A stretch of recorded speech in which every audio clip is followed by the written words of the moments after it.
Hey, tonight, you're not lying in bed. You're kneeling on hot gravel, sweat stinging your eyes.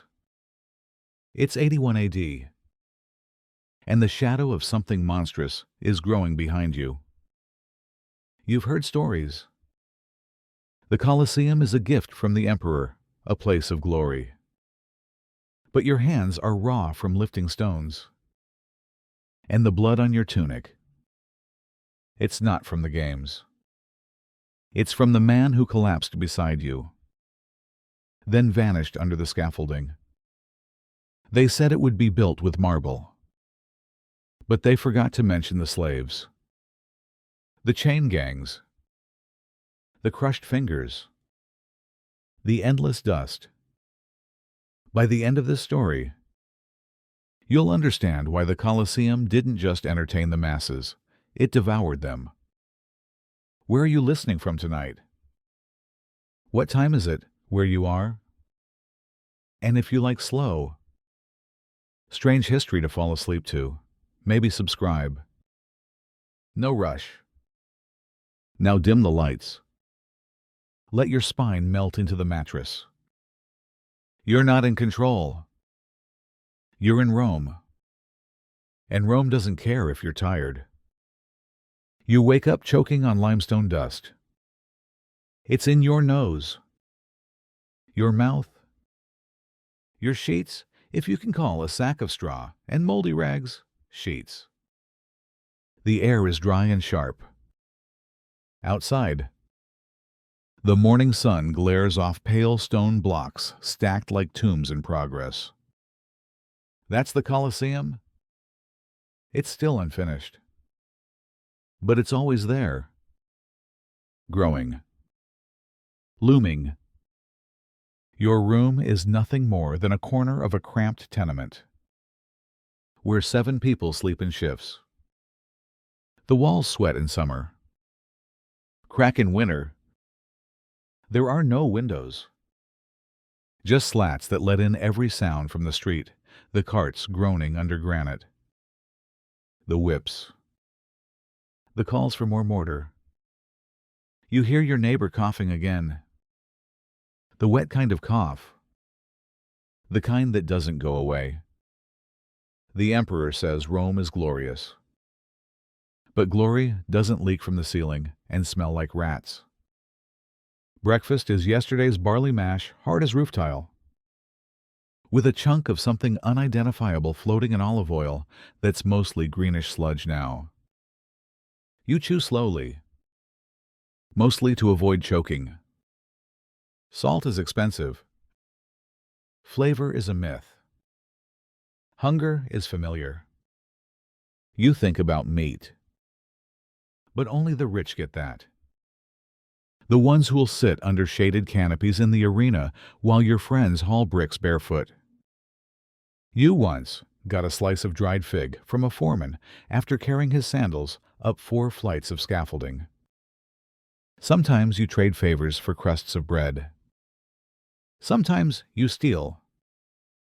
Mostly, you go to sleep with your stomach twisting in slow rebellion. They say bread and circuses keep the people content. But you never get the bread, just the dust from the circus, and the bruises from trying to build it. The temple bells ring. A priest chants about divine justice, about emperors as gods. You don't argue. You nod. You bow. You kneel. Not because you believe, but because belief is cheaper than punishment.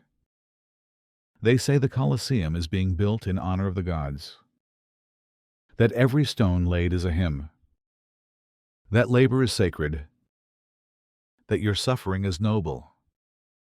The architects speak in verses. The whip speaks louder.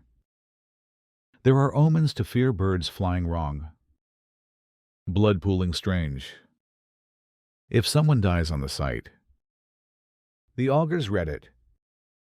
They say it means the gods are pleased. You're not sure what it means when 10 people die in one day. You used to whisper prayers at night. Now you whisper names. People who vanished after work. Or didn't wake up at all. You've learned that silence is safer than faith. There's talk that the Colosseum will be finished this year, that the Emperor will inaugurate it with 100 days of games. Lions. Gladiators. Sea battles. You hear it all in the streets. From wine-soaked mouths and stonemason whispers. They've already started building underground tunnels. A labyrinth beneath the sand. Some say it's for beasts. Others say it's for those who displease. You saw a group of chained men hauled in yesterday. Not locals. Prisoners. Maybe from the east. They didn't speak Latin. Their eyes looked like they'd been pulled from darker, colder worlds. You dream sometimes of the arena, full of people cheering. Not for you. Never for you. The Colosseum is a gift. They say, a marvel of architecture. But every marvel demands a price. And your hands are already bleeding.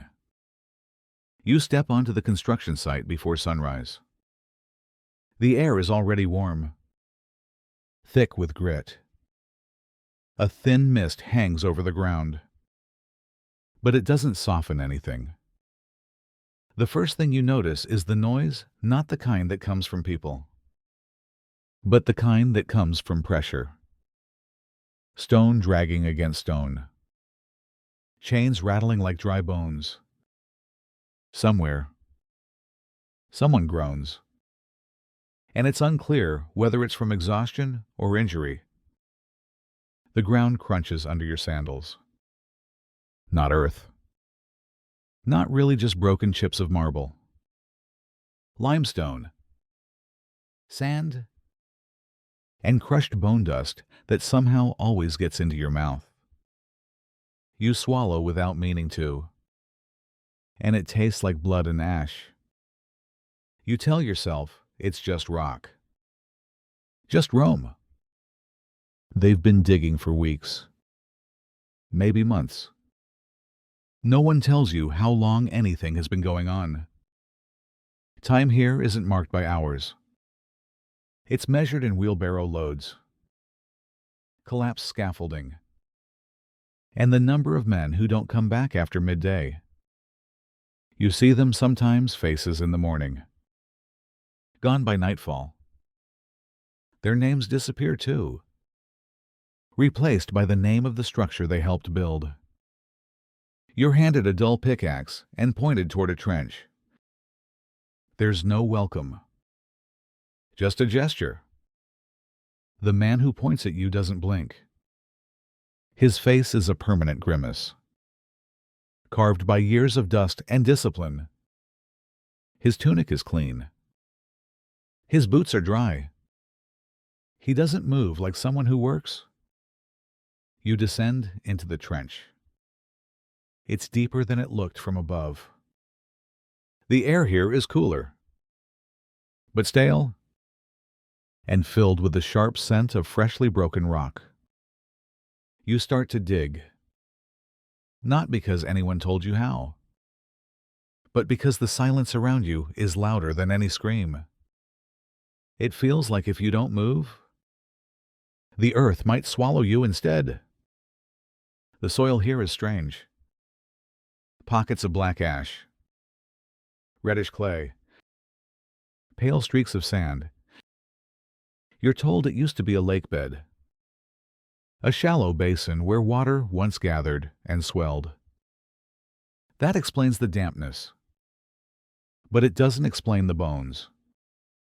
You find one small, rounded, brittle, not human. You hope. You place it aside. No one notices.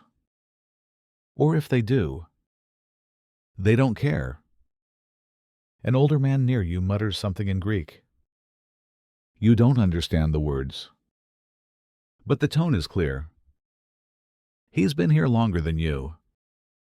Maybe too long. His hands are wrapped in strips of cloth. His eyes never leave the dirt. When he lifts the pickaxe, it's like a prayer. Slow, heavy, resigned. You try to match his rhythm. 1, 2. Rest. 1, 2. Breathe. But your muscles ache before an hour has passed. The pick vibrates painfully with each strike. Your palms blister fast. You try to grip with your fingers instead. But that only makes your shoulders scream. Above you, on the rim of the trench, silhouettes move. Overseers. Maybe architects. Their robes are clean, dyed with colors you can't name.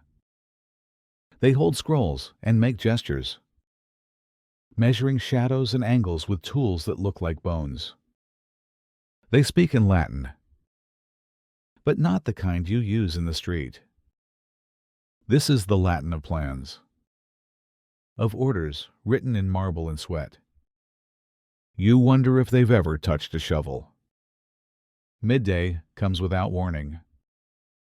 The sun crests the edge of the trench and lands squarely on your back. The heat is immediate, like you've stepped into a furnace. The air thickens. Your sweat turns to salt in your eyes. You blink it away and keep going. There's no break. Not yet. Someone shouts. Not at you, but at another worker, a boy, maybe 15, who tripped and spilled a basket of rubble. The boy tries to explain, but a slap cuts him off. The man in charge doesn't yell again. He just watches, eyes cold, until the boy picks up every stone with shaking hands. You feel your stomach clench. Not from fear, from hunger. You didn't eat enough this morning. You never do. You think of barley mash again, and gag a little. The trench starts to flood with noise. Men yelling orders. Chains creaking. The groan of wooden cranes pulling up blocks of travertine. Somewhere, metal clangs against stone, the shriek of iron protesting its own labor. It all sounds like a song, written by exhaustion and forced willpower. And still, you dig. Your feet begin to ache. Then burn. The dust creeps up your legs, into your skin.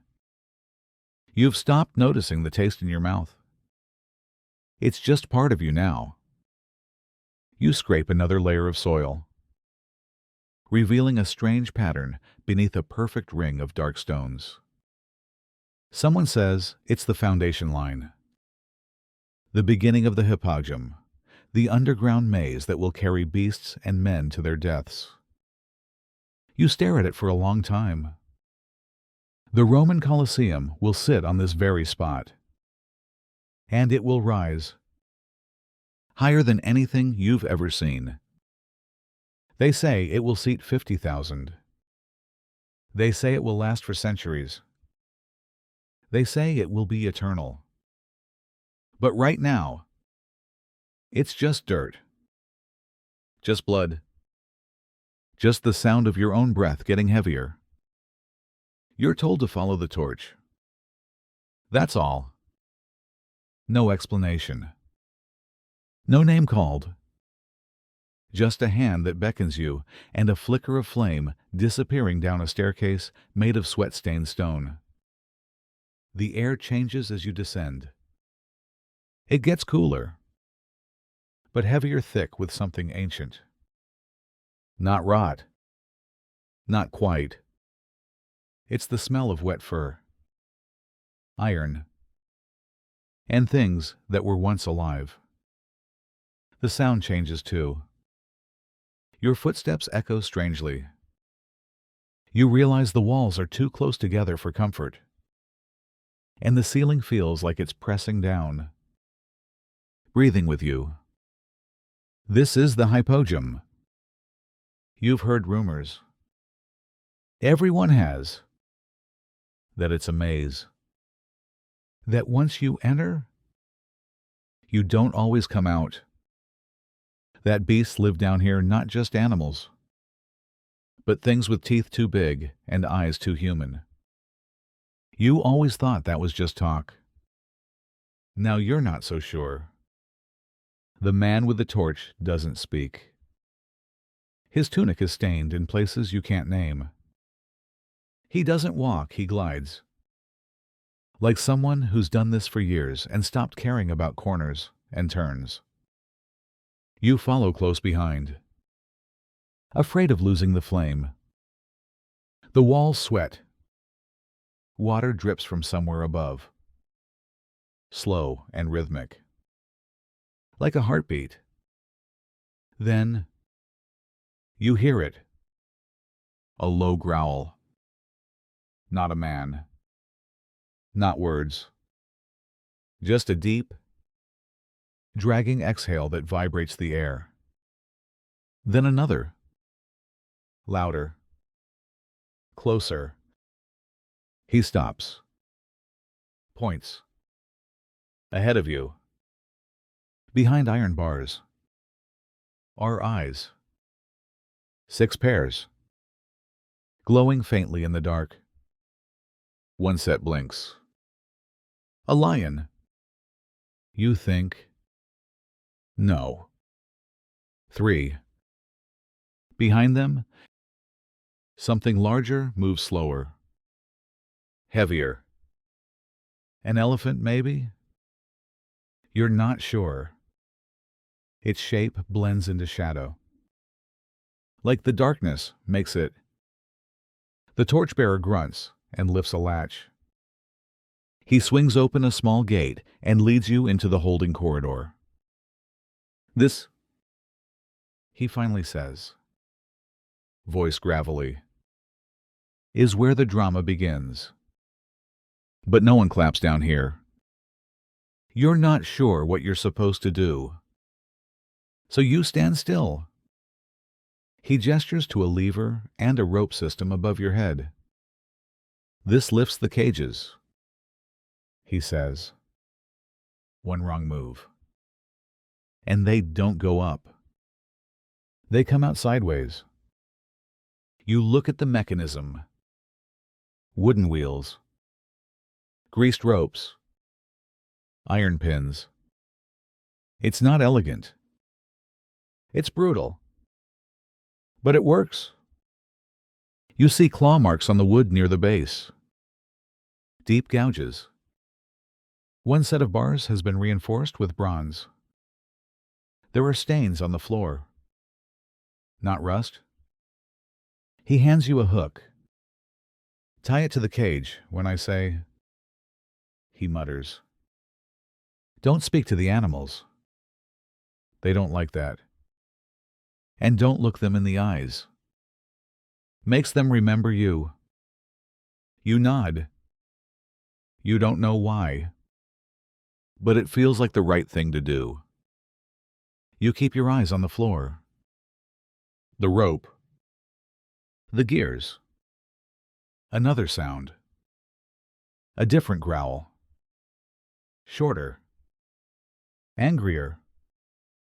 You flinch. Behind another cage.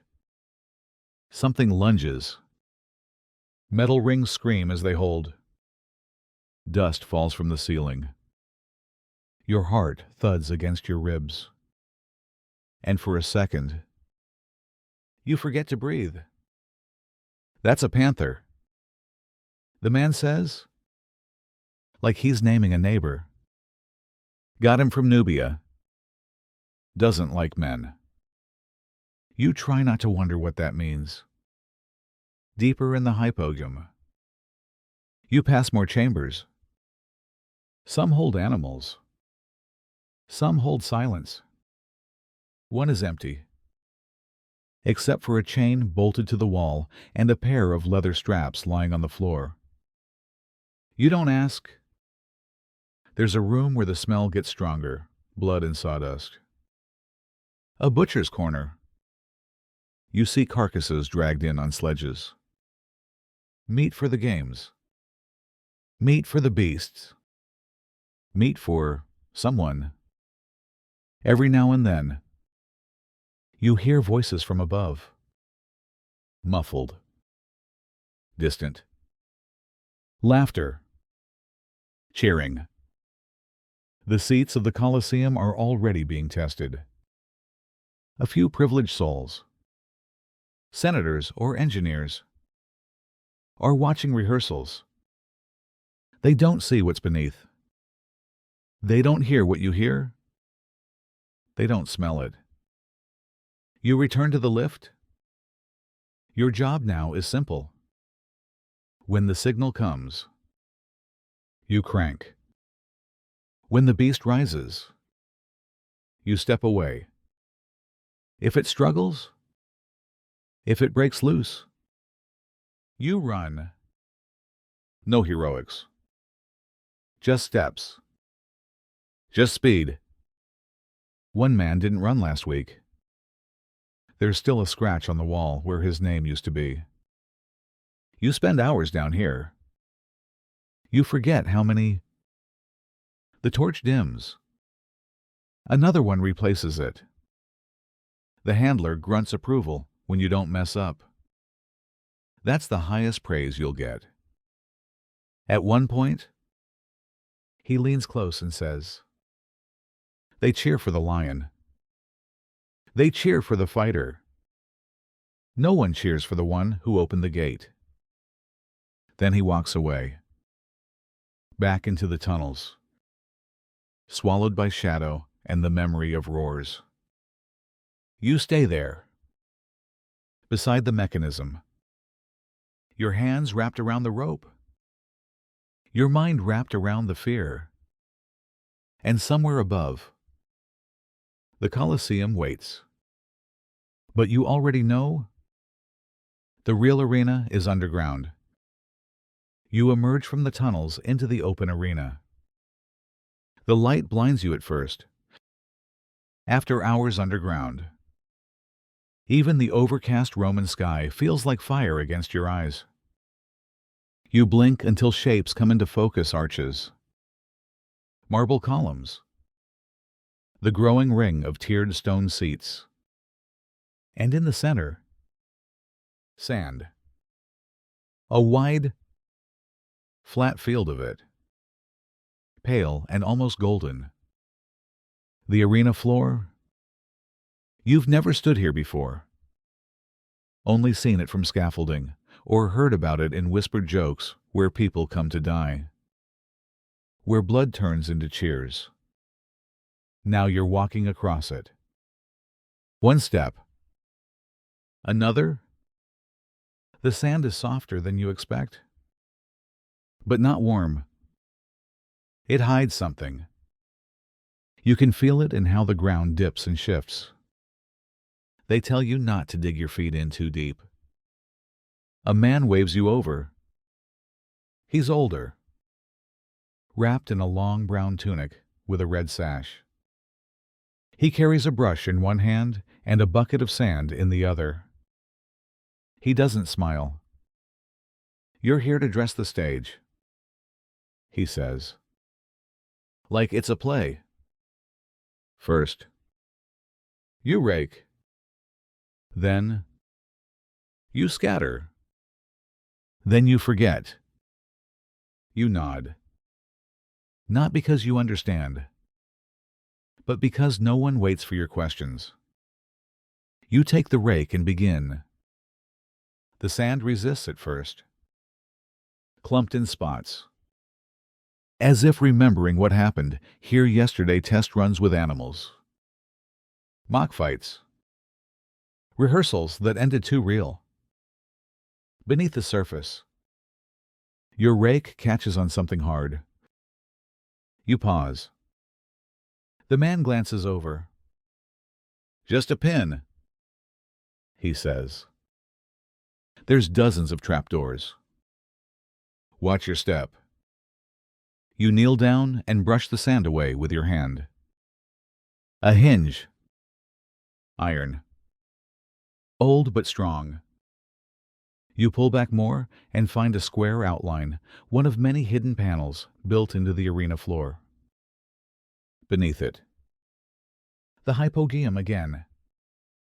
You recognize it now. Just beneath your feet. Like a second mouth waiting to open. Everything up here is a lie. A layer. A mask? You keep raking. A new task comes next. Sand spreading. This, the man says, is to cover the stains.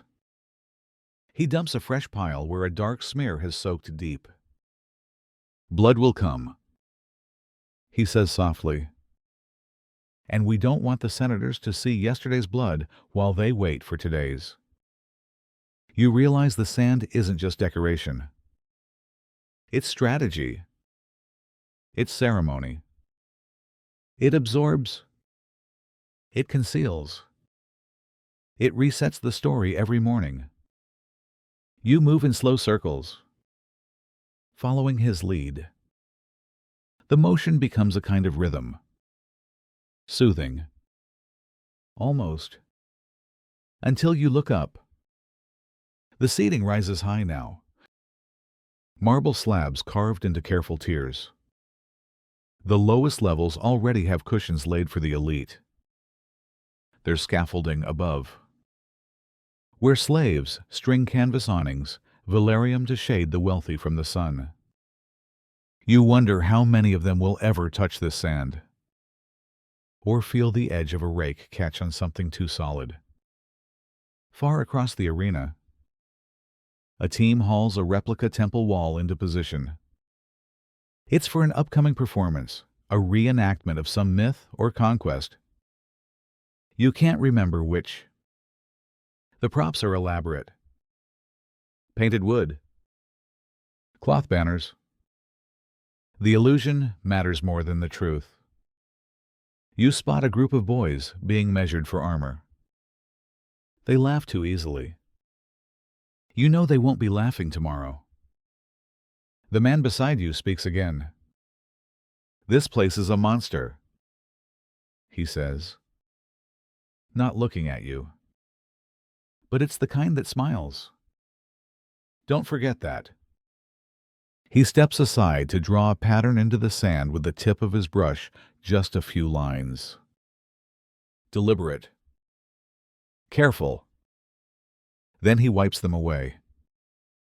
"Everything here is a ritual," he murmurs. "Even the cleaning."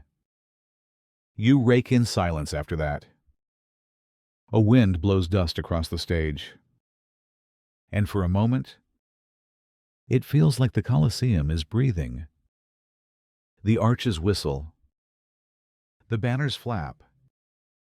Something moans far beneath your feet. You imagine tomorrow. The crowds. The screams. The red that will soak through this exact spot where you now stand. You wonder if anyone will ever rake it clean again. You're sent to deliver scrolls to the upper level. It's supposed to be a simple task. Just carry the documents. Don't drop them. Don't speak unless spoken to. You're not sure what's in them. Maps. Maybe. Orders. But the wax seals shimmer with the imperial crest. And the leather case is so clean it almost squeaks in your hands. The stairway to the upper gallery is quieter than you expected. No shouting. No hammers. Just the soft scrape of sandals against stone and the occasional murmur in Greek or Latin soft voices. Refined tones. You step into a shaded corridor and find them. The architects? There are 5 of them, seated or crouched around a massive slab of marble used as a makeshift table. One man balances a long wooden staff to measure shadow angles. Another traces arcs with charcoal on goatskin parchment, muttering to himself about curvatures and acoustics. You're not invisible here. Just beneath notice. Place it there, one says without looking up, gesturing vaguely toward a stack of scrolls already taller than your waist. You do as told. But you don't leave. You look. On the table lies a model of the Colosseum, perfect in miniature. Every arch, every stair, even the trapdoors below are marked. There's a gleam in the model maker's eyes.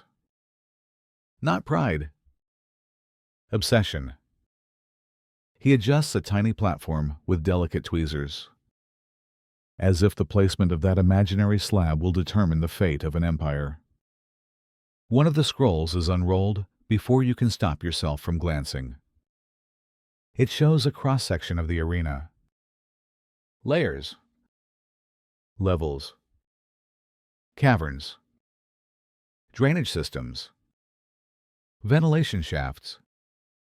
There are more tunnels beneath the floor than you'd imagined. Some don't even connect to the arena, they snake out to nowhere. A younger man, barely older than you, notices your gaze. Do you read? He asks suddenly. You shake your head too quickly. He smiles anyway, but it doesn't reach his eyes. Good, he says. Reading ruins the illusion. Another architect walks past, holding a plumb line and a bronze astrolabe. He pauses at an archway, makes a note, then adjusts a string stretched across the corridor floor.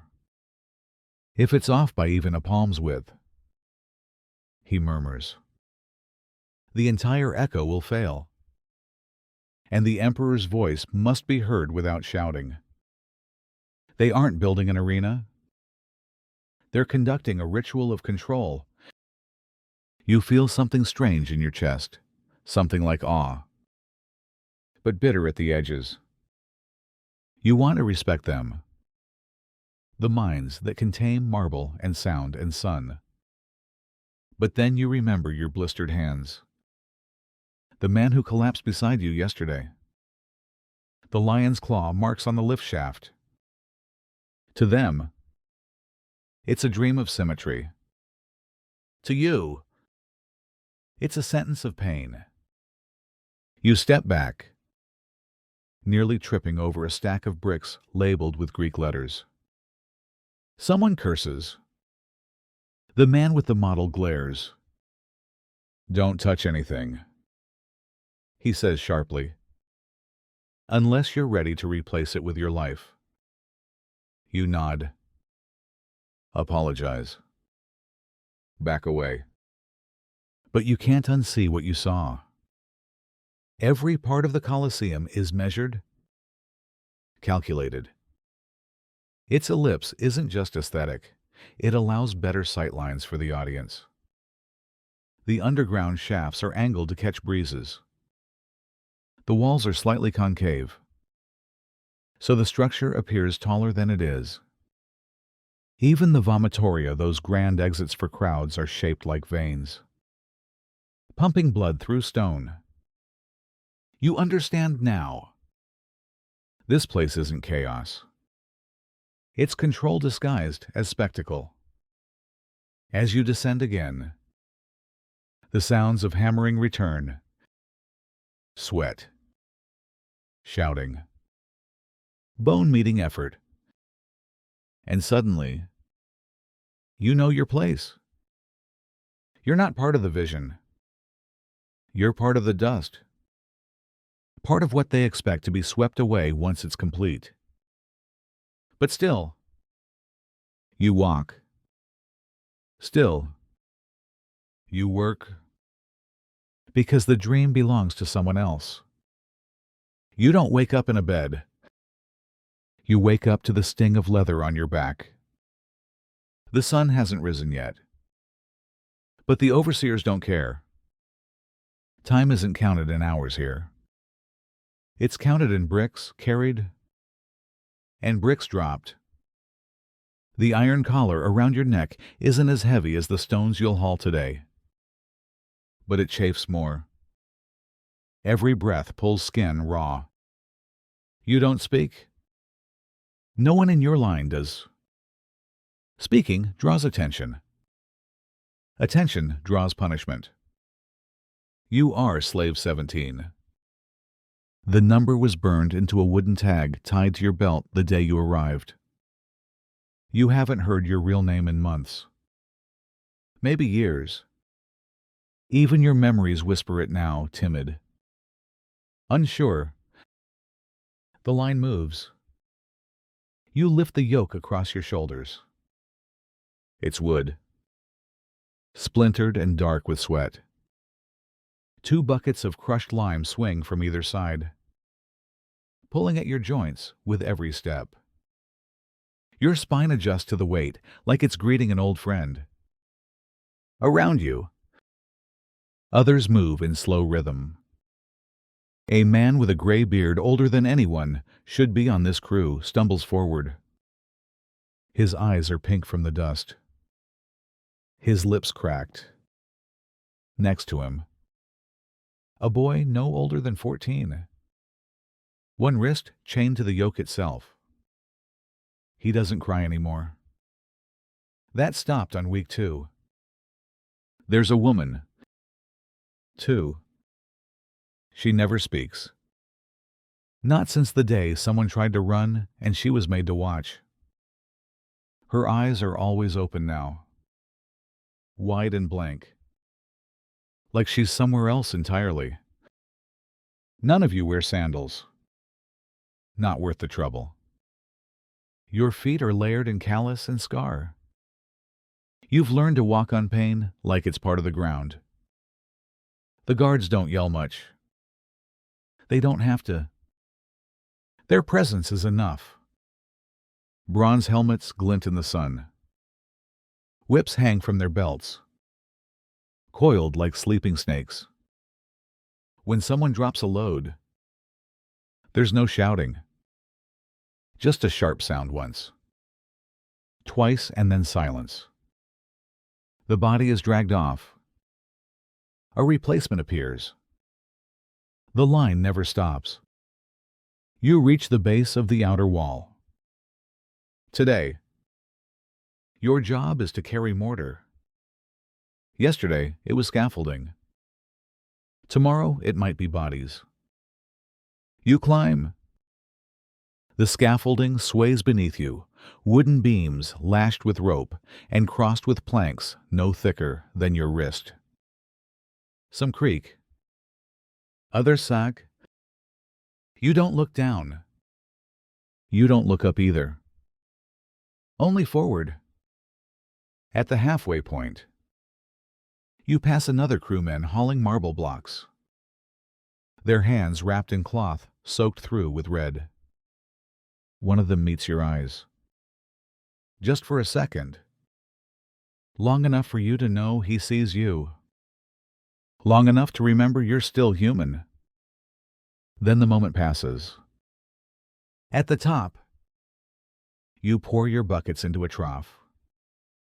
A builder, freeborn, likely grunts thanks without looking.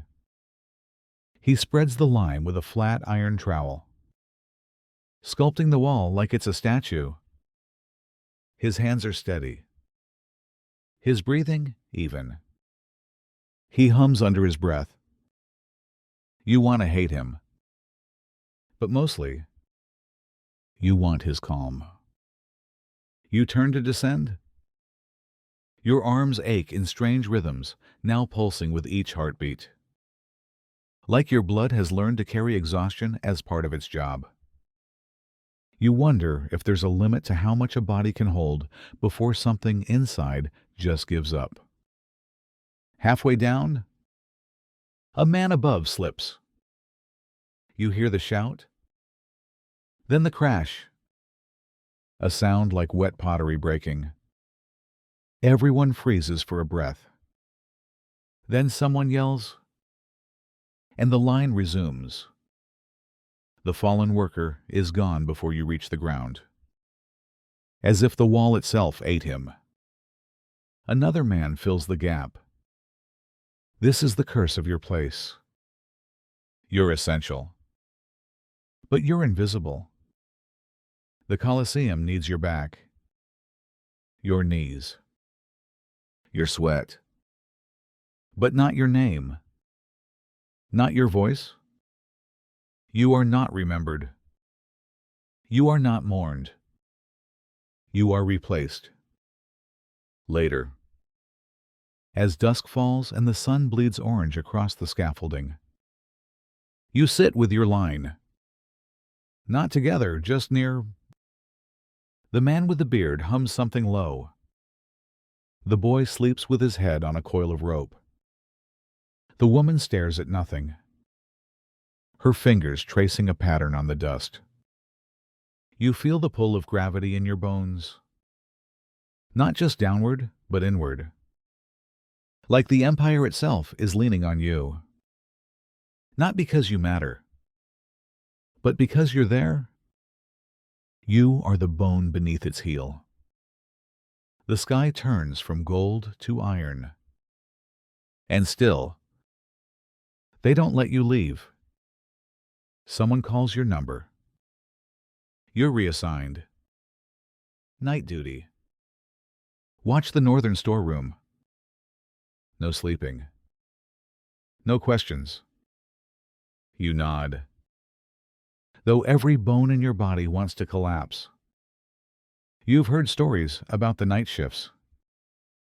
That strange things happen after sunset. That the Colosseum doesn't sleep.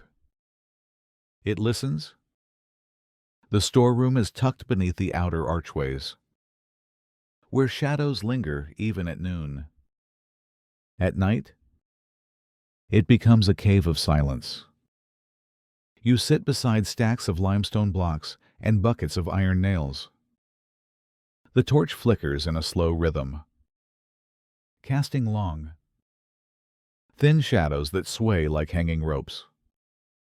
You're not alone. A guard paces near the entrance. He's older than most. His armor dented, his left leg dragging slightly. A war injury. Maybe.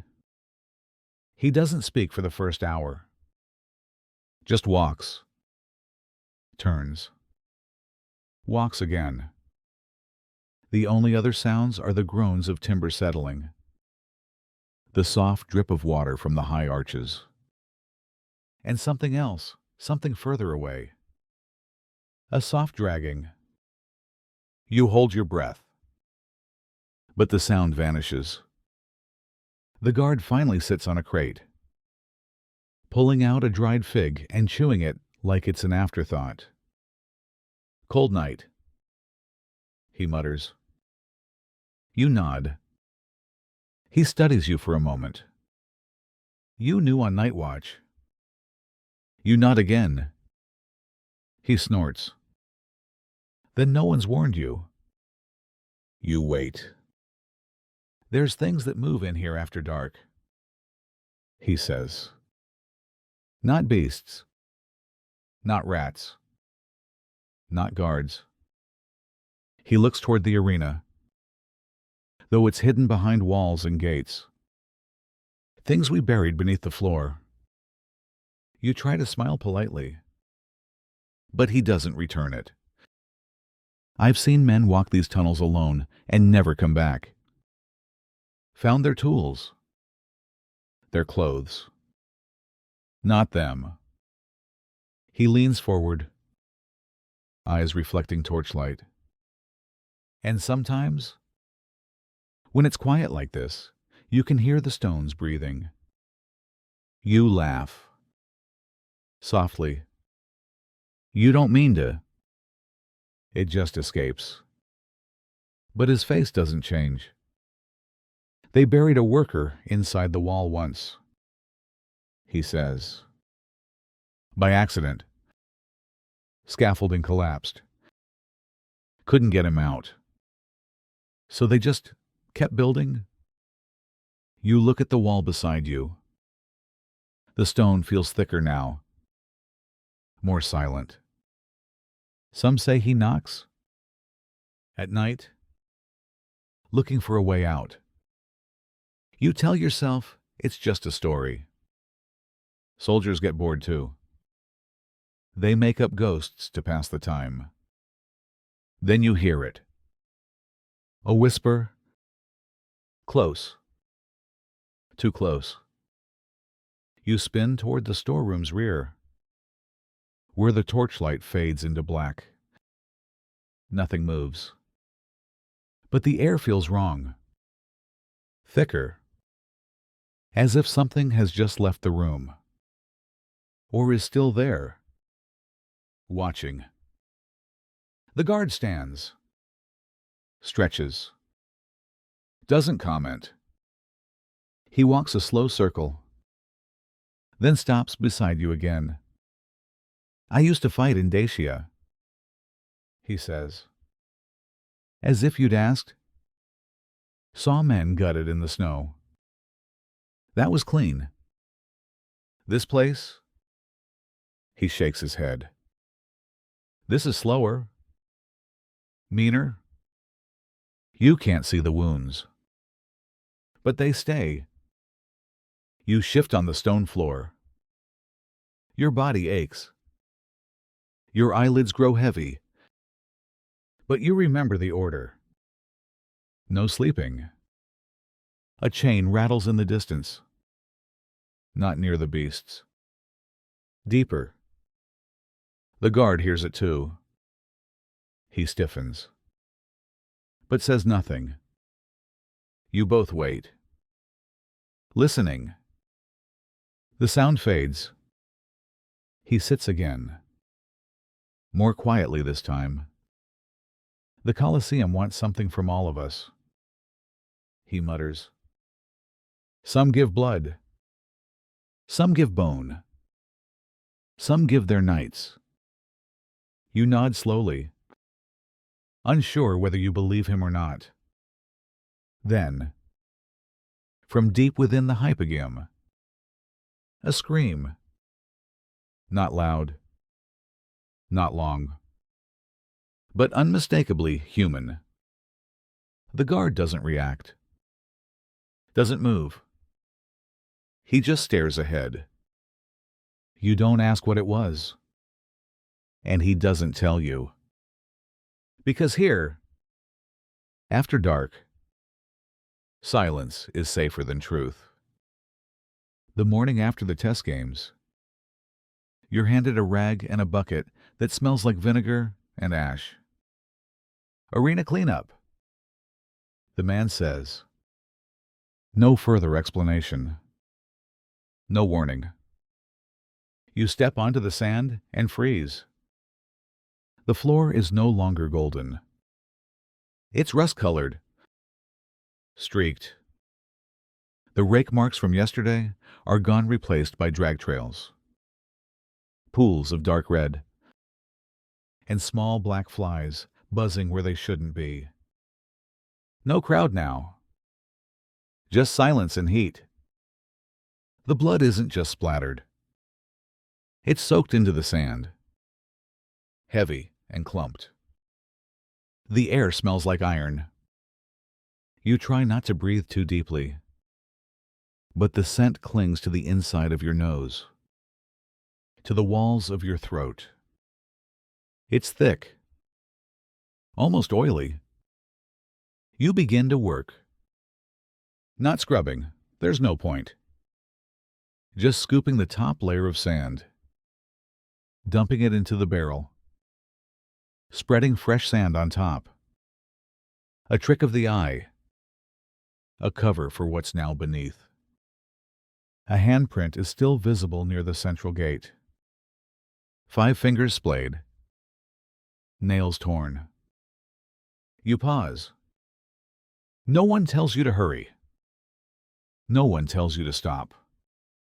It's as if the Colosseum itself is watching quietly, waiting to be cleaned. Far across the arena, a body is being dragged away on a wooden board, covered with a cloth. You can still see one foot hanging off the edge. Pale, bare, unmoving. He won't be buried. Not properly. Not with a name. He was part of the test, a group of new gladiators forced into rehearsal matches. Practice, they call it. But the blades were real. The wounds were deep. And the crowd, yes. There was a crowd clapped when the man fell. You hadn't seen it. But you heard the cheers, the laughter, the clinking of goblets. You lift another scoop of red sand and pour it into the bucket. The grains cling to your fingers. You wipe them off. But the color stays. The gate creaks open behind you. You turn, instinctively shrinking away. It's a soldier. Young. No helmet. His tunic is stained at the waist and the sleeve. He walks with uneven steps. Like one leg no longer trusts the other. He doesn't look at you. Just stares at the floor. At the stain you just tried to cover. His hands are shaking.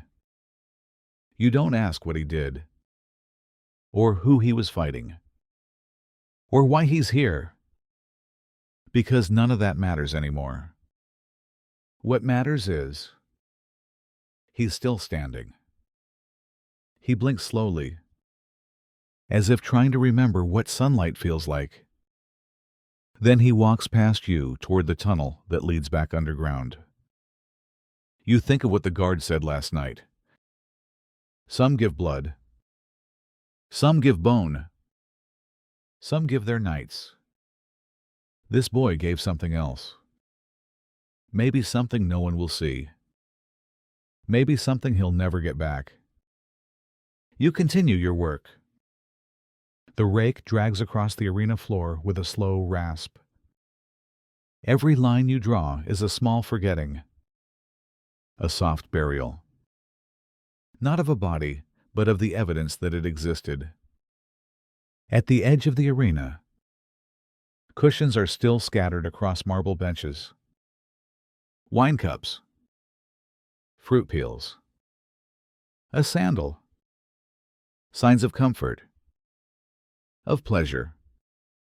You wonder how someone can sip wine while watching a man scream.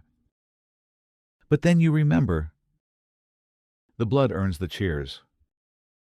Not despite it. Because of it. You're carrying amphorae of water up to the upper seating tiers when you hear laughter sharp. Clear. And out of place. Laughter that doesn't belong in a place built on bone. You reach the shaded section just beneath the velarium, the grand awning stretched tight like the sail of a great ship. Its fabric ripples gently in the wind, casting smooth shadows on rows of marble benches lined with cushions. The air here is cooler. The sun doesn't scorch. The dust doesn't settle. It's like the Colosseum forgets to be cruel when it faces the rich. A nobleman reclines on one of the seats. His tunic is dyed imperial purple, trimmed with gold thread that catches the light when he gestures. A servant fans him with feathers. Another peels grapes with a small bronze knife and places them into his open palm. He notices you. Water, he asks. in a tone that suggests you should be flattered to serve. You nod, stepping forward. Keeping your head low, you pour slowly, carefully. You don't want to spill. You don't want to be noticed more than necessary. But he speaks again. "Did you watch the fight yesterday?" he asks, smiling as he lifts the cup. His teeth are white. Too white. You shake your head, eyes still downcast. He chuckles. You missed it. One of the Gauls tried to run. Thought he could leap the barrier? Foolish. They shot him down with arrows before he even reached the third row. He screamed for his mother. He eats another grape. I like the screaming. He adds casually, "It makes the wine taste better." You stay silent. Your hands grip the amphora tighter. Knuckles white. You're not sure if it's from the weight or the anger. "Do you have family?" he asks suddenly. Voice smooth as olive oil. No, of course not. They wouldn't put family in places like this. He laughs at his own joke. His ring catches the light. A ruby, large as your thumb. It gleams in the same color as the stain you saw on the arena floor. You look up. Just for a moment. Beyond him, rows and rows of seats rise like waves frozen mid-crash. Scattered nobles sip from silver cups. Women lean into shade-draped loungers. Children point toward the stage, where workers repaint mock temples for the next battle. It's a world above your own. Cleaner. Quieter. Unbothered. And then the sound begins. Drums? Slow at first. Like a heartbeat. Then faster. Louder? The crowd stirs. People lean forward. The noble in front of you wipes his hands and tosses the grape stem to the floor. "You'll want to move," he says. It gets messy. You step back, gripping the empty amphora, and slip behind a column. The gate opens below. Two men walk into the arena. One holds a sword. The other nothing. One is armored. The other barely clothed. The crowd leans closer. You don't want to watch. But you do. The fight is short. Brutal. A lunge. A dodge. A misstep. A blade through flesh. The man without armor gasps. Falls. His fingers curl in the sand. The crowd erupts. Laughter. Cheers. Coins tossed into the arena like blessings. The noble claps politely. Well done, he murmurs. To no one in particular. His cup is refilled. His face remains untouched by heat, or blood, or consequence. You turn away. Your arms are trembling now, not from fear. From fatigue. From carrying weight that no one sees. From holding silence while others cheer death. You pass a pillar and descend the stairs. As you do, another roar rises behind you. Someone else has died. And someone else is smiling. You're sent to the mid-tier seats today. Not noble. Not poor. Just Roman. The section where citizens gather in their thousands, free men, merchants, butchers, bricklayers, wives, sons, and daughters. Your job is simple. Carry water skins, sweep stairs, clear refuse. But what you hear is something else entirely. The match has already started. You arrive just as one of the fighters slips on blood-dark sand. The crowd gasps, not in fear, but in delicious anticipation. The attacker moves in, blade raised. There's no hesitation, just instinct and hunger. The crowd erupts. They stand, fists pumping, mouths wide open in joy and fury. You freeze. Not because of the fight, but because of them.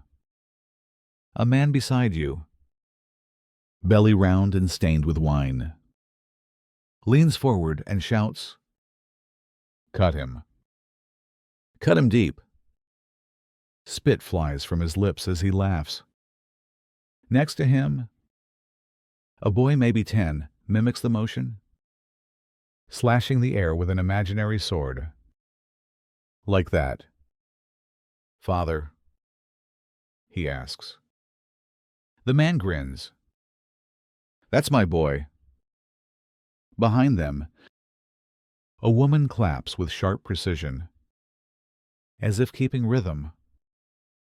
She's wearing pearls and a neatly folded shawl. Her hands are clean. Her voice, though, is wild. "Kill him already!" she shrieks. And no one is shocked. No one is disturbed. This is theater. This is joy.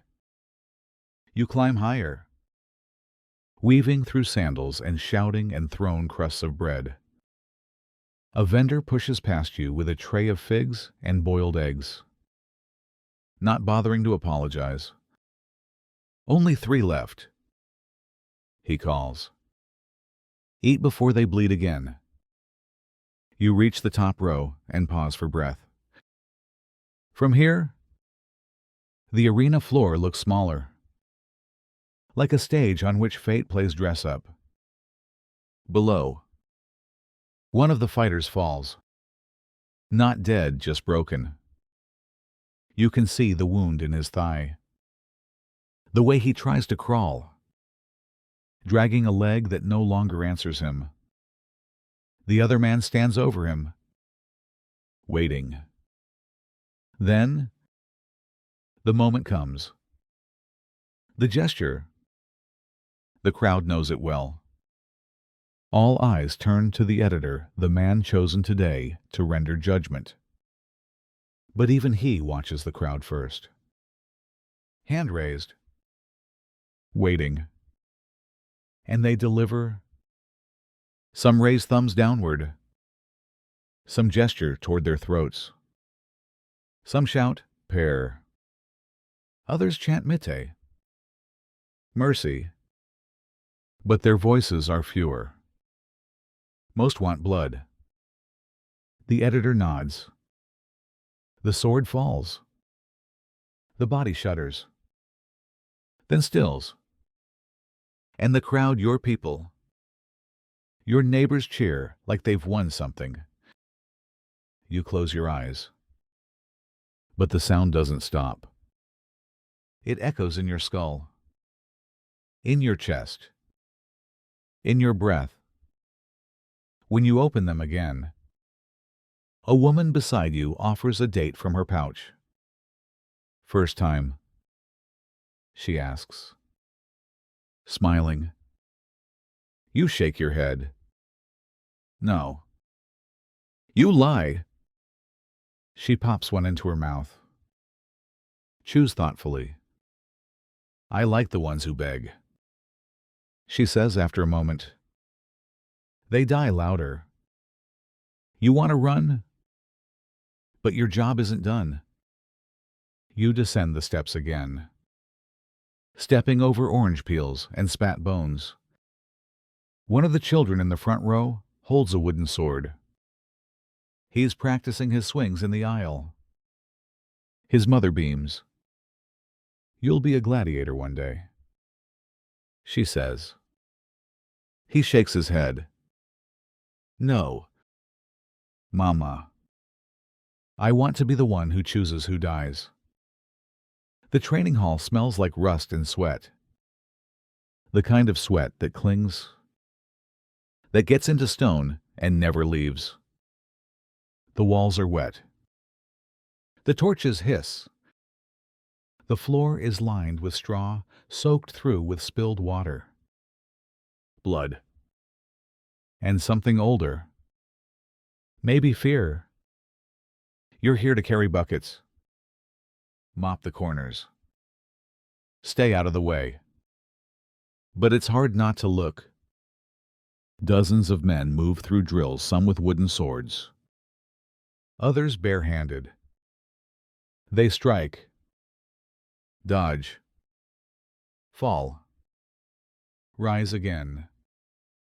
A trainer paces between them, barking commands in clipped Latin. His eyes search for hesitation like a wolf hunts weakness. When someone stumbles, the staff in his hand finds a back, a leg, a shoulder. Again, he shouts. You fall in here. You fall out there. One man, taller than the rest, with a gash across his ribs, keeps standing. He shouldn't. His bandages are fresh, his breathing ragged. But when he raises his weapon, it's steady. His opponent hesitates, just a fraction too long, and the taller man lunges. A perfect strike. The wooden sword cracks against the other side, knocking the wind out of him. He falls hard. The tall man doesn't smile, doesn't gloat. He just lowers his arms and waits for the next match. You keep watching. The trainer glances at you. Water. He barks. You rush forward and place the bucket down beside the tall fighter. He doesn't move at first. Then he kneels, drinks with slow, deliberate sips. His eyes meet yours just for a moment. They're not desperate. Not pleading, but not calm either. They burn. The trainer walks past you, muttering. He's been stabbed 3 times. Once through the thigh. Once near the lung. Still here. Know why? You don't answer. He leans close. Because he doesn't let the Colosseum decide. He decides. You watch the man stand again. Muscles tight with fatigue, but never trembling. His back is a tapestry of scars raised. Pale. Brutal. But none of them curve downward. None of them look like retreat. One of the new recruits nearby vomits. No one helps. The trainer steps around the mess and orders another round. The tall man steps forward first. They say gladiators die young, that the games chew them quickly. But some last. Not because they're lucky, because they refuse to be anything else. As you mop the edge of the hall, you hear others whisper, "That one used to be a soldier." No, a rebel. They say he bit the ear off a guard once. Just to make a point. You don't care about the stories. You saw the way he moved. You felt the silence in the room shift when he raised his arm. And when he looked at you, it wasn't pity. It wasn't hate. It was a question, a challenge. Like he was asking, would you have stood up? 2. You carry the bucket back to the door. As you do, the trainer yells something again. But you're no longer listening. You're thinking about eyes that don't belong in cages. About strength that doesn't roar but burns. Low and steady. Like coals waiting for air. You don't know his name. But somehow, you know he'll still be standing when others fall. Because the Colosseum breaks most men. But not him. Not yet. It begins with drums. Low and distant. At first. Then faster. Closer. Like thunder rolling through marble. You wake before dawn to the sound of boots, hundreds of them marching in rhythm. Outside your quarters, the city is already awake. Rome is humming, buzzing, boiling. Today is the day. The Colosseum opens. You don't eat. No one does. Not because food is scarce, but because your stomach won't allow it. There's too much weight pressing inside you. Not from fear. From something stranger. Something like awe. Or dread. Or both. You're assigned to the outer gate. Your job. Sweep the steps. Wipe the dust from the columns. Scatter petals where the senators will pass. Someone gives you a basket of wilted roses. You carry it like it might bite you. By sunrise, the first crowds arrive. Peasants. Bakers. Stonemasons. Children on their father's shoulders. You hear accents from across the Empire Gaul. Numidia. Egypt. Rome has summoned the world. And it came. Vendors shout from carts. Bread. Dates. Sweet wine. Dried fish. Anything to numb the weight. You press yourself against the wall as the line thickens. It curves around the amphitheater like a serpent wrapping around a temple. No one wants to miss the first games. You step inside before the gates open to the public. A rare privilege. Or punishment. The arena is ready. The sand has been raked to perfection. Fresh. Pale. Clean for now. The trapdoors are closed. The cages loaded. The weapons sharpened. The beasts restless. Above, the velarium is drawn. Huge sails of linen pulled by ropes and sailors from the navy shade for the elite. Spectacle for everyone else. It flutters like a beast's chest rising before it roars. You look up, and for the first time, you feel it. The Colosseum is not a building. It's alive. It breathes through its arches. It sees through its tears.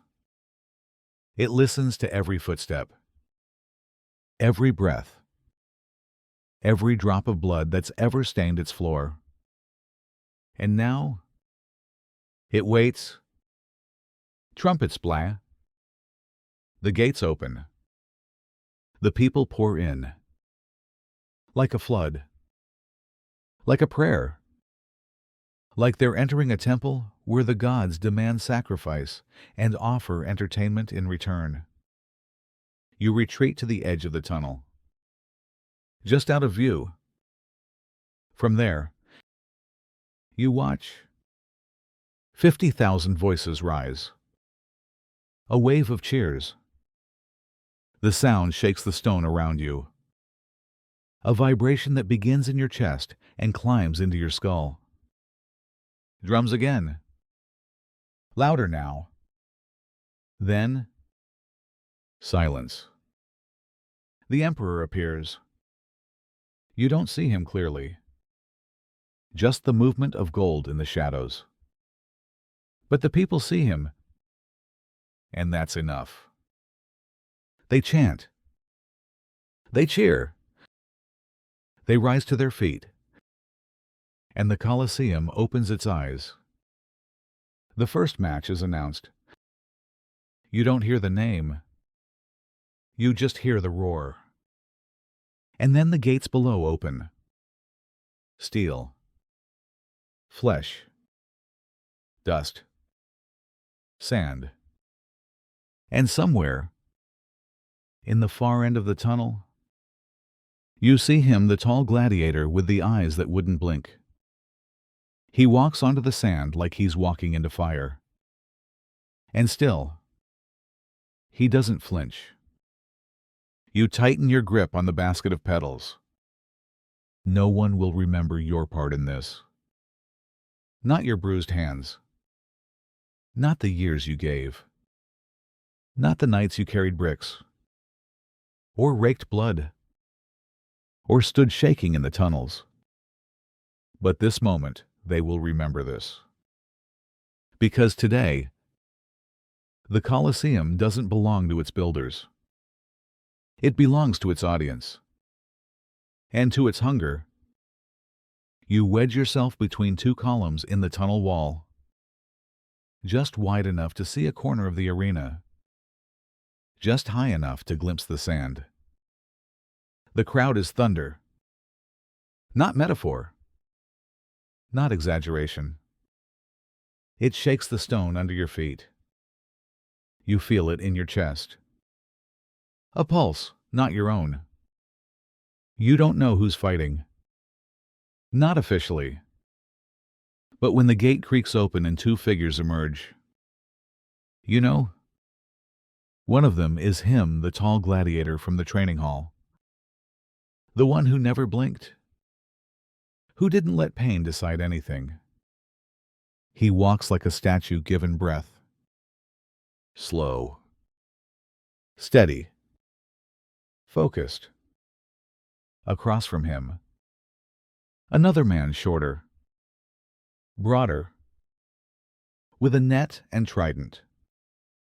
A Retiarius. Lighter armor. Faster. The crowd loves the contrast. The trumpet blares. And silence falls. Then motion. It begins with distance. Circling.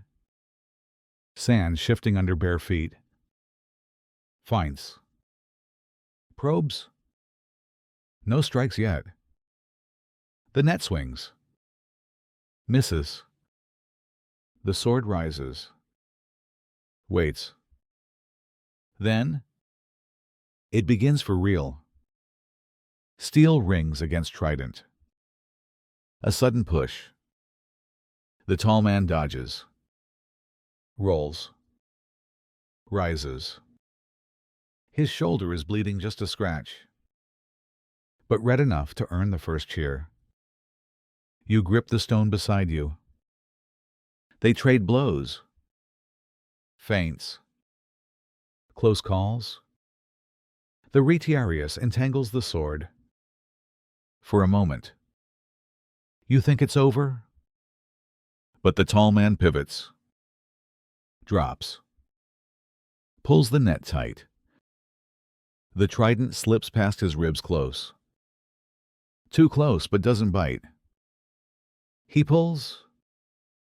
The Retiarius stumbles. That's all it takes. The sword flashes. A single cry. Not from the crowd.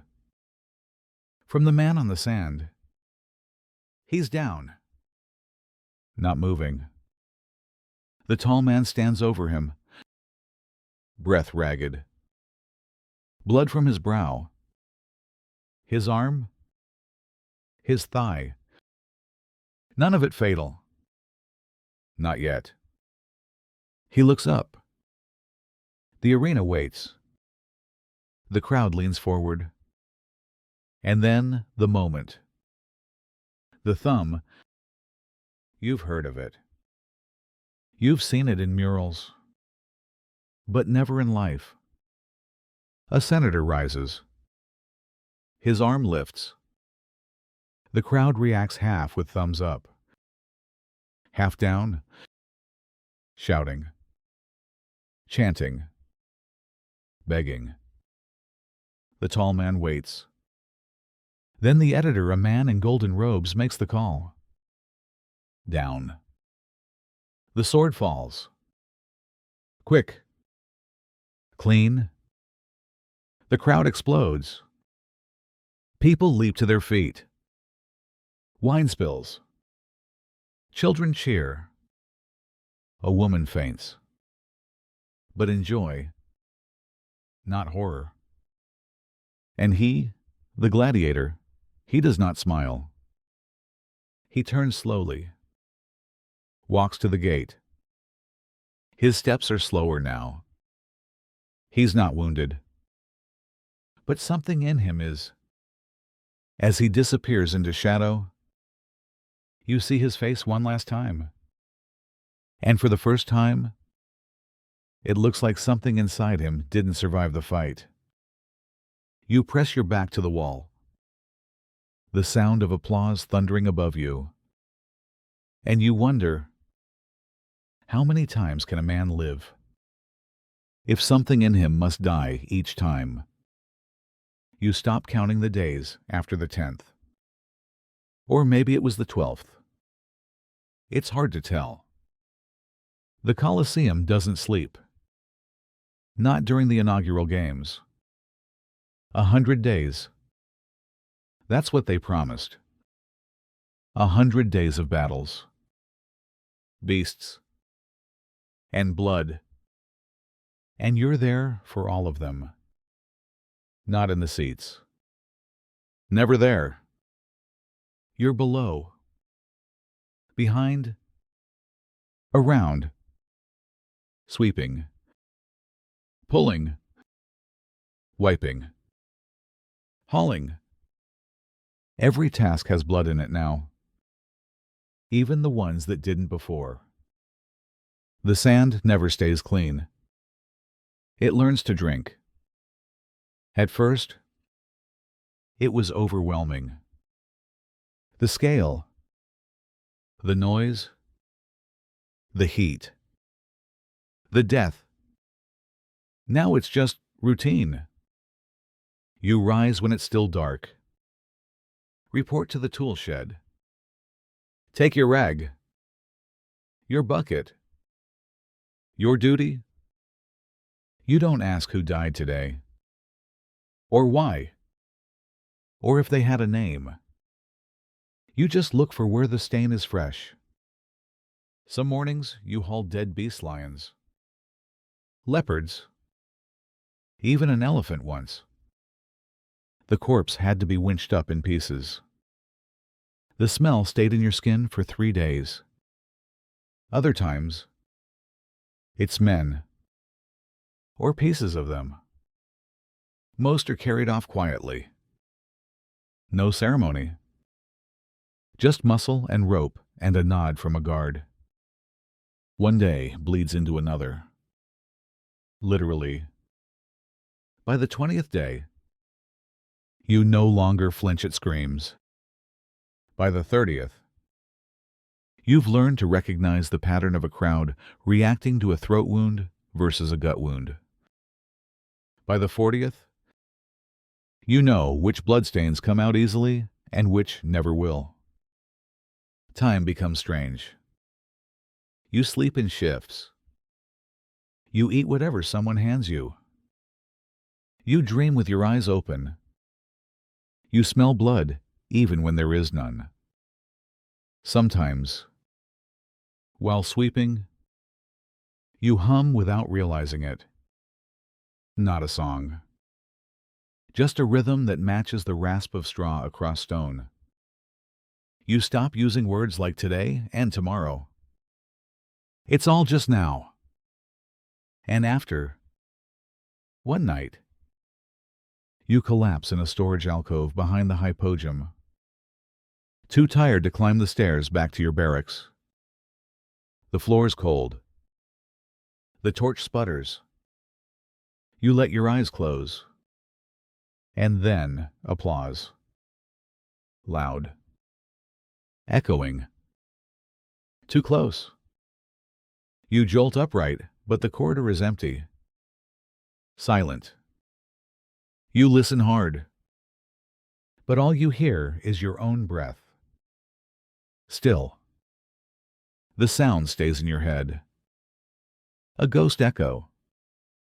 Later that week, you see a child laughing in the stands as two men stab each other to exhaustion. Her mother claps along. Neither look disturbed. You begin to wonder, is this just how people are? And the question comes, unbidden, unwelcome. If no one came to watch, would the killing stop? Or would the Colosseum keep going anyway? Like a machine wound, too tight to break. You don't answer. You just keep raking. The sand shifts. The sun rises. The drums begin. And you go back to work. They tell you to check the ropes. It's early. Still gray. The arena is silent, sleeping under its veil of sand. You walk the corridor below, lantern in hand, stepping over pulleys, cranks, and coils of chain that smell like old sweat and rust. You're not an engineer, just a body. But the foreman says the lift on gate 3 is sticking. Might be nothing. Might be fatal. You kneel by the trapdoor. The wood creaks under your hand. You pull the test lever. It jerks, then stalls. Something grinds deep inside the wall. Not smooth. Not clean. You report it. The engineer. A man with red-stained fingers and tired eyes. Grunts. It's fine. Just needs grease. But he doesn't grease it. He moves on. Another problem calls him. The kind that makes noise. This one is quiet. This one waits. Hours later, you're back in the tunnels. Game number 27 of the season. Another full house. Another sunny day. The drums thunder. The crowd chants something in Latin you barely catch. Then you hear it. Slam. Not from the arena. From below. Gate 3. You run. Slipping between crates. Ducking past torchbearers. Something is wrong. You reach the control rope. It's taut. Frozen. The mechanism is jammed mid-turn. You glance toward the pen, and your breath catches. The lion is still inside. It wasn't released. It was supposed to rise from the floor just as the fighters approached center stage. Part of the act. A planned shock. Controlled chaos. But the trapdoor didn't open. And now the beast is frantic. It slams into the bars. Roars so loud it splits the air. Metal shudders. Someone is shouting above. You hear wood crack. A gear scream. Then, the trapdoor opens. Half a second too late. The lion launches upward, blinded by light, enraged by delay, and right above it stands a gladiator too close, too still, caught in the moment of assuming the scene was safe. You don't see what happens next. You hear it? A roar, a scream, a single heartbeat of silence. Then the crowd explodes. Cheers. Applause. Stomping feet. They think it was planned. You climb halfway up the shaft, just enough to see the blood, the torn arm, the panic in the eyes of the second fighter who now flees in unscripted terror. But the crowd doesn't care. They think it's part of the show. They cheer the chaos. You descend. Back in the corridor, the engineer is sitting on a crate.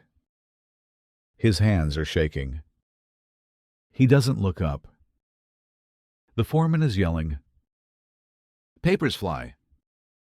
Blame shifts faster than shadows. But no one writes a report. No one tells the editor. No one tells the crowd. The dead man's name is erased before it's asked. Later that night, while sweeping, you pass the engineer again. He mutters something, over and over. It was one tooth. One cog? One. You know what he means. The Colosseum is a machine. Beautiful, terrible, impossibly precise. But every machine has flaws.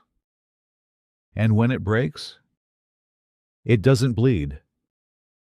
You do. The poet arrives in silk. He wears laurels on his head, freshly cut, still glistening with dew. His scroll is trimmed with gold thread. A senator announces him with pride, calling him the voice of Rome. You're assigned to sweep beneath the upper tiers while he speaks. You don't see his face, only hear his voice rich, round, practiced. Every syllable lands like it was carved in marble. He speaks of honor, of sacrifice, of brave men who offer blood for the peace of the Republic, of beasts who are tamed by Roman steel, of the Colosseum as a beacon of civilization. He ends with a flourish. Where others scream, we sing.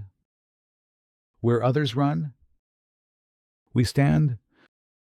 Here, Rome remembers what it means to be great. Thunderous applause. You pause, hand resting on your broom, fingers still stained from the morning's work. You'd just dragged a corpse out of the hypogum before sunrise. A man crushed by a lift wheel. No ceremony. No name. Just a broken ribcage and an overseer muttering, "Get him out before the guests arrive." Your hands still smell like him. But now you hear weeping. Above you, a woman in embroidered robes dabs her eyes with fine cloth. A man beside her clutches his son's shoulder and says, "You'll remember this day." You look toward the corridor where two slaves carry out a blood-soaked plank. No one notices them. The poet bows. Roses are thrown. The emperor himself nods. Later, as the arena resets, you pass a guard wiping the wall clean. His expression is flat, detached. He hums under his breath, but not from joy. You hear murmurs. That verse about glory, brilliant. Did you see the boy smile when the lion struck? I feel proud again. Rome is eternal. You want to ask, proud of what? The sand. The screams. The lie dressed in rhyme. But you don't? Because you know the answer. It's easier to cheer a beautiful story than to face an ugly truth. You watch the crowd file out. Laughing. Buzzing. Eyes shining with something they'll call pride. None of them ask who died today. They don't need to. The poet told them everything they wanted to hear. And that's enough. They say he fought 5 times. Not in training. Not in shadows. In the sand. Under the sun. Before tens of thousands. And he lived. You hear his name once murmured by a guard. Mispronounced. Then forgotten. This morning, he walks out of the back gate. Not in armor. Not in chains. Just a rough tunic and bare feet. His back is covered in scars. Some fresh, some faded. His shoulder droops from an old injury that never healed right. No one greets him. There is no applause. No medal. No gold. No wreath. He doesn't look triumphant. He looks small, as if the further he gets from the sand, the less real he becomes. You're sweeping ash near the tunnel entrance when you see him sit down beside the outer wall. Not far from where vendors yell about goat meat skewers and sour wine. He sits on a stone block. His hands tremble slightly as he unwraps a piece of cloth from his ribs. The wound beneath it has crusted over. Still pink. Still raw. You approach slowly. Say nothing. You offer him a clay bowl of water. He takes it without a word. He drinks slowly, as if remembering how. Then he looks at you. Not with pride. Not even with exhaustion. But with confusion. Like someone who was told they'd find something waiting peace. Maybe, and instead found only silence. You sit near him. Just for a moment. Neither of you speak. Behind you, the Colosseum rumbles. Workers shout. Bells ring. A new fight is being prepared. A fresh roar rises from the crowd, already eager for the next blood. No one notices him. The man who lived. They only remember who dies. Eventually, he stands. Not quickly. Not slowly. Just stands and walks away down the path between the olive trees. No shoes. No sword. No name. You watch until he disappears. Then you turn back. Someone's shouting. A cart needs unloading. A rope snapped. A beast arrived early. The day continues. The Colosseum continues. And the man who refused to die becomes a story no one bothers to tell. Because here, survival is not the point. Memory is written in blood. You rake the sand at dawn. The arena is empty. Silent. A vast bowl of stone still soaking in the night's cold. Your hands move in slow rhythm pull. Lift. Scatter. Smooth. You've done this so many times, your muscles no longer ask permission. The crows haven't come yet. Neither has the crowd. For now, it's just you and the sand. You peel away yesterday's layer, revealing the deeper shade beneath. A thin crust of red, dust fine as flour. But it clings. It always clings. Your rake catches on something solid. You crouch. Brush gently. A rope. Frayed. Stained brown. Tied in a knot that once held a wrist or an ankle. You don't know which. Beside it, a shard of bone. Smooth. Tiny. No bigger than a knuckle. You glance at the tunnel. No one is watching. You dig a little deeper. You find nothing else. Just silence. You cover it again. New sand is brought in by cart. Pale. Clean. Light as ash. You spread it like frosting over something rotten. Later today, thousands will sit above you, cheering. But they won't remember who fought yesterday. They never do. The names are gone, replaced by new ones, louder ones, more exciting. But you remember the boy from Thrace who bled out before his first strike. You remember the woman in the wolfskin who stood alone against three. You remember the Nubian with the eyes like knives silent. Swift. Gone before sunset. None of them had tombstones. None of them had songs. But you remember because the sand remembers. You see it in the way it darkens at the center, in the places where it no longer moves like it should, in the corners where it refuses to lift, clumped with old sorrow.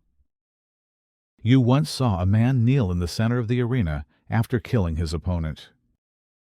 He didn't raise his arms, didn't shout. He just stared at the ground, like he'd lost something he couldn't explain. No one talks about him now, but the spot where he knelt is still slightly lower than the rest. You try to level it. You can't. Every morning, you try. Every morning, it resists. They say the Colosseum has no memory, that it only looks forward to the next fight, the next roar, the next spectacle. But you don't believe that. You believe it remembers everything. It just buries it. Under sand, under silence, under the feet of people too loud to hear the whisper underneath. You finish your work. The sand looks perfect again. But you know the truth. The only thing in this place that never forgets is what gets stepped on. You're sent to the top tier today. Not for anything grand. Just to sweep. Dust tends to collect up there, along with forgotten banners and broken seat slats. You haven't been this high before. The air is thinner. The wind is sharper. And everything looks smaller, the arena. The people. Even the screams. As if pain itself doesn't rise this far. You begin sweeping between rows when your foot catches on something. A crack. It runs beneath your sandal thin at first, then widening along the stone ledge. You crouch. Trace it with your fingers. It's old. Dry. Forgotten. You glance around. More of them. Small ones in the columns. Gaps in the mortar. places where the marble has begun to crumble, where water has seeped in and time has taken root. You don't need to be an architect to see it. The Colosseum is aging. You keep moving and find a plank of wood wedged between two stones to keep them from separating. It's splintered now, bowed from rain. Above it, a rope crosses a cracked support beam. Someone tried to brace it years ago. Maybe, but no one came back to check. You hear footsteps. An old engineer climbs up beside you. He's out of breath, carrying a bucket of sealant and a crooked trowel. He notices your expression. "Don't worry," he says. "It won't fall today." You don't feel better. He sits on a low stone and wipes his forehead. "You think Rome is eternal?" he asks. You shrug. He nods toward a wall where vines have begun to creep between blocks. "Nothing is," he says. "Not this. Not you. Not even glory." He taps one of the cracks gently. "We don't fix things anymore. We just slow them down." You sit beside him for a moment. Neither of you speak. A breeze moves through the upper arches. It whistles through gaps that once were seamless. Below, the crowd is beginning to arrive. You hear laughter, boots, the scrape of sandals on stone. Another day, another show. But up here, there are only echoes. The engineer stands. His knees crack. "They don't build like this anymore," he says. "But maybe they shouldn't have built it at all." You watch him walk away. You return to your sweeping. And as you pass a row of seats, you hear a single sound. A drop. Water falling through a hairline crack above, hitting the same stone again and again. Soft. Predictable. Inevitable. You wake to silence. Not the usual morning rustle. No vendor shouting. No soldiers barking orders. No drums. At first, you think you've overslept. But when you step outside, the streets are empty.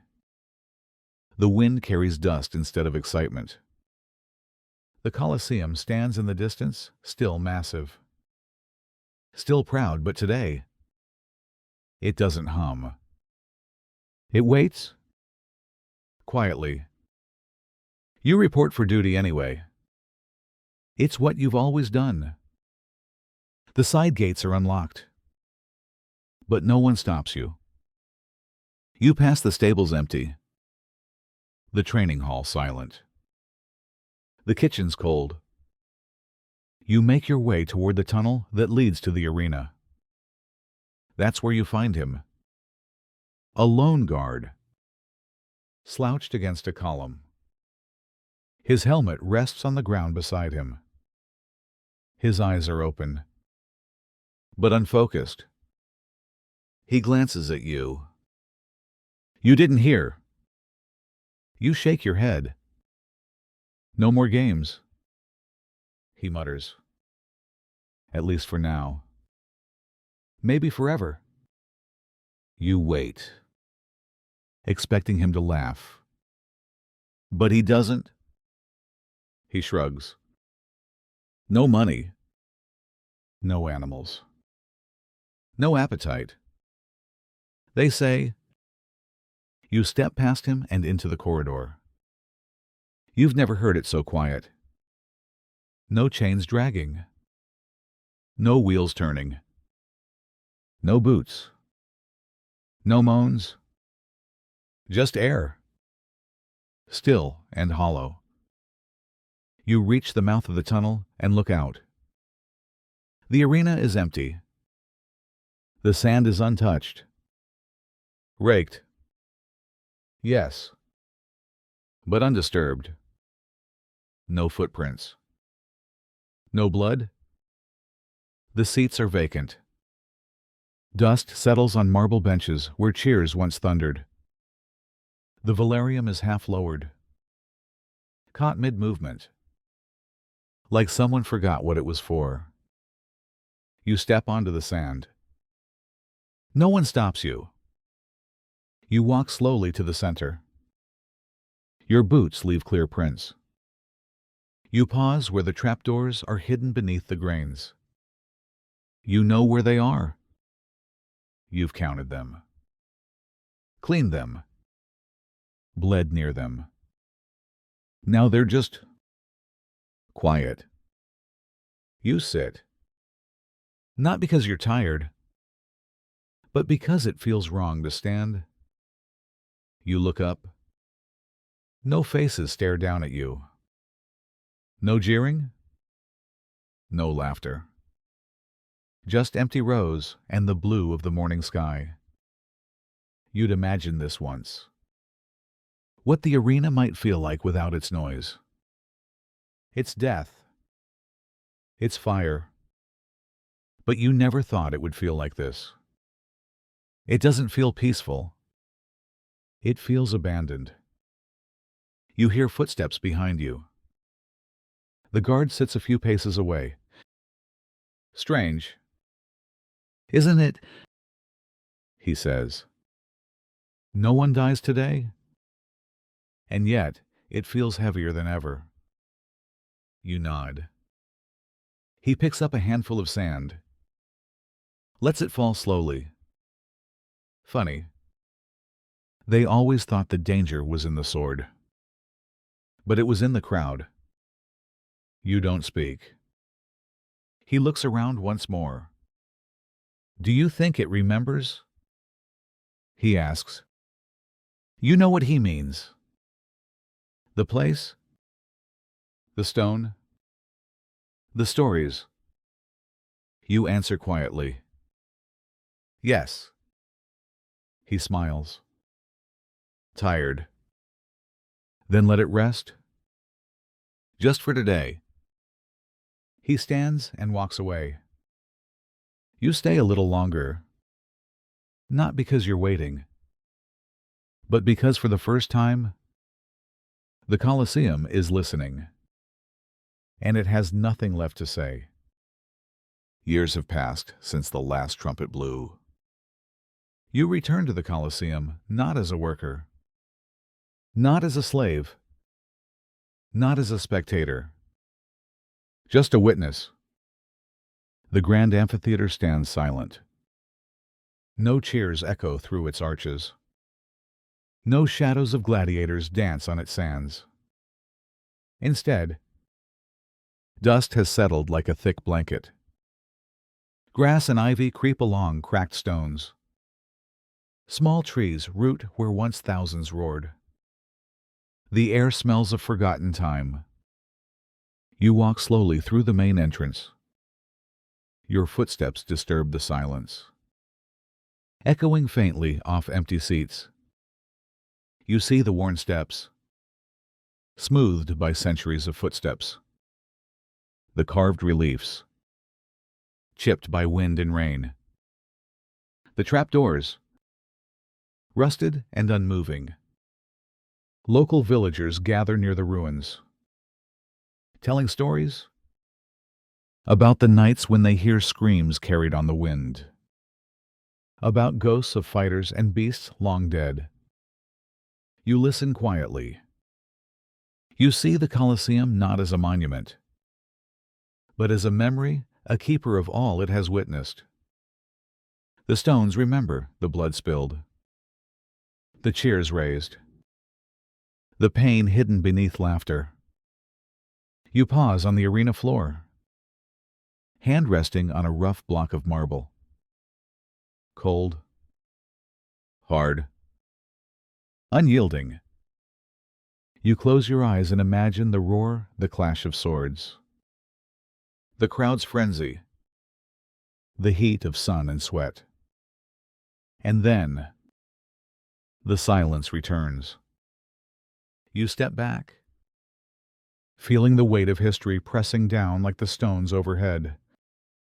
You leave the ruins behind, knowing that the Colosseum story isn't just etched in stone. It's etched in time.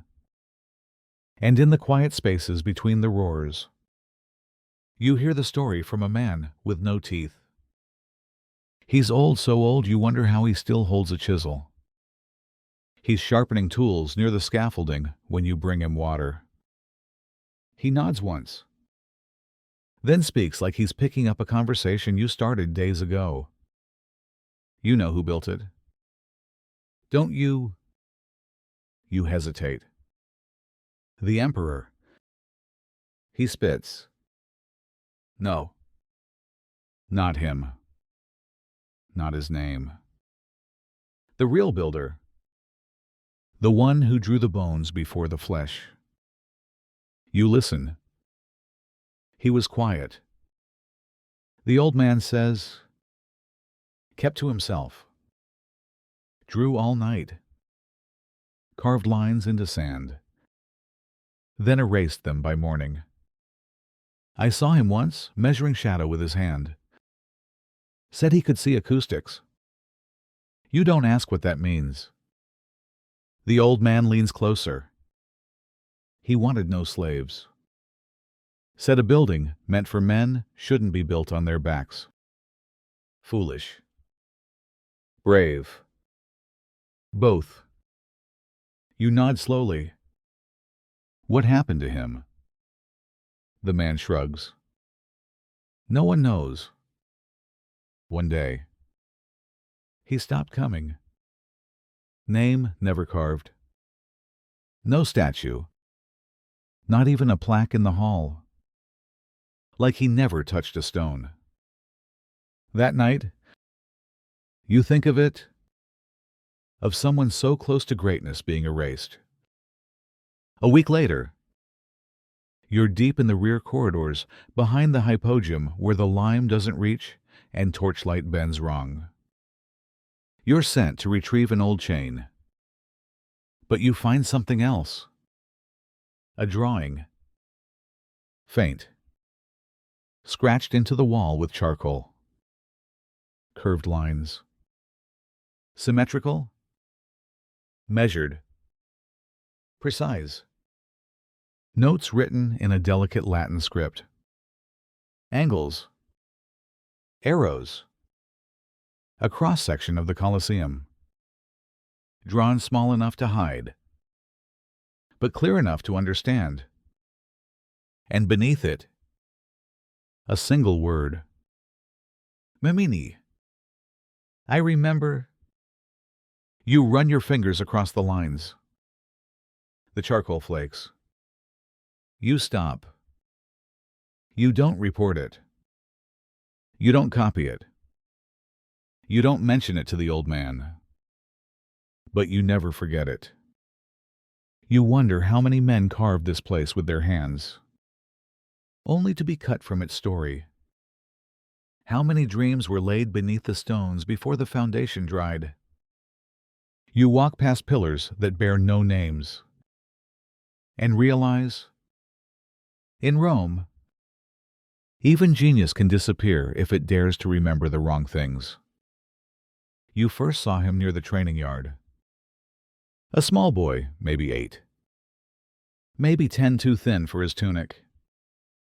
Too quiet for his age. He never shouted. Never played. Never wandered. He just carried a helmet. It was too large for him.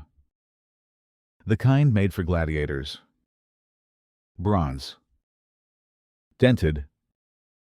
Heavy with dried sweat and rust around the neck plate. It looked like it could swallow his whole torso. He cradled it like an offering. Always 2 hands. Always careful. You never saw him speak.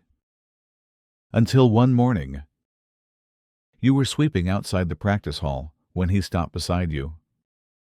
He didn't look up, just whispered, "If they win, do they get to go home?"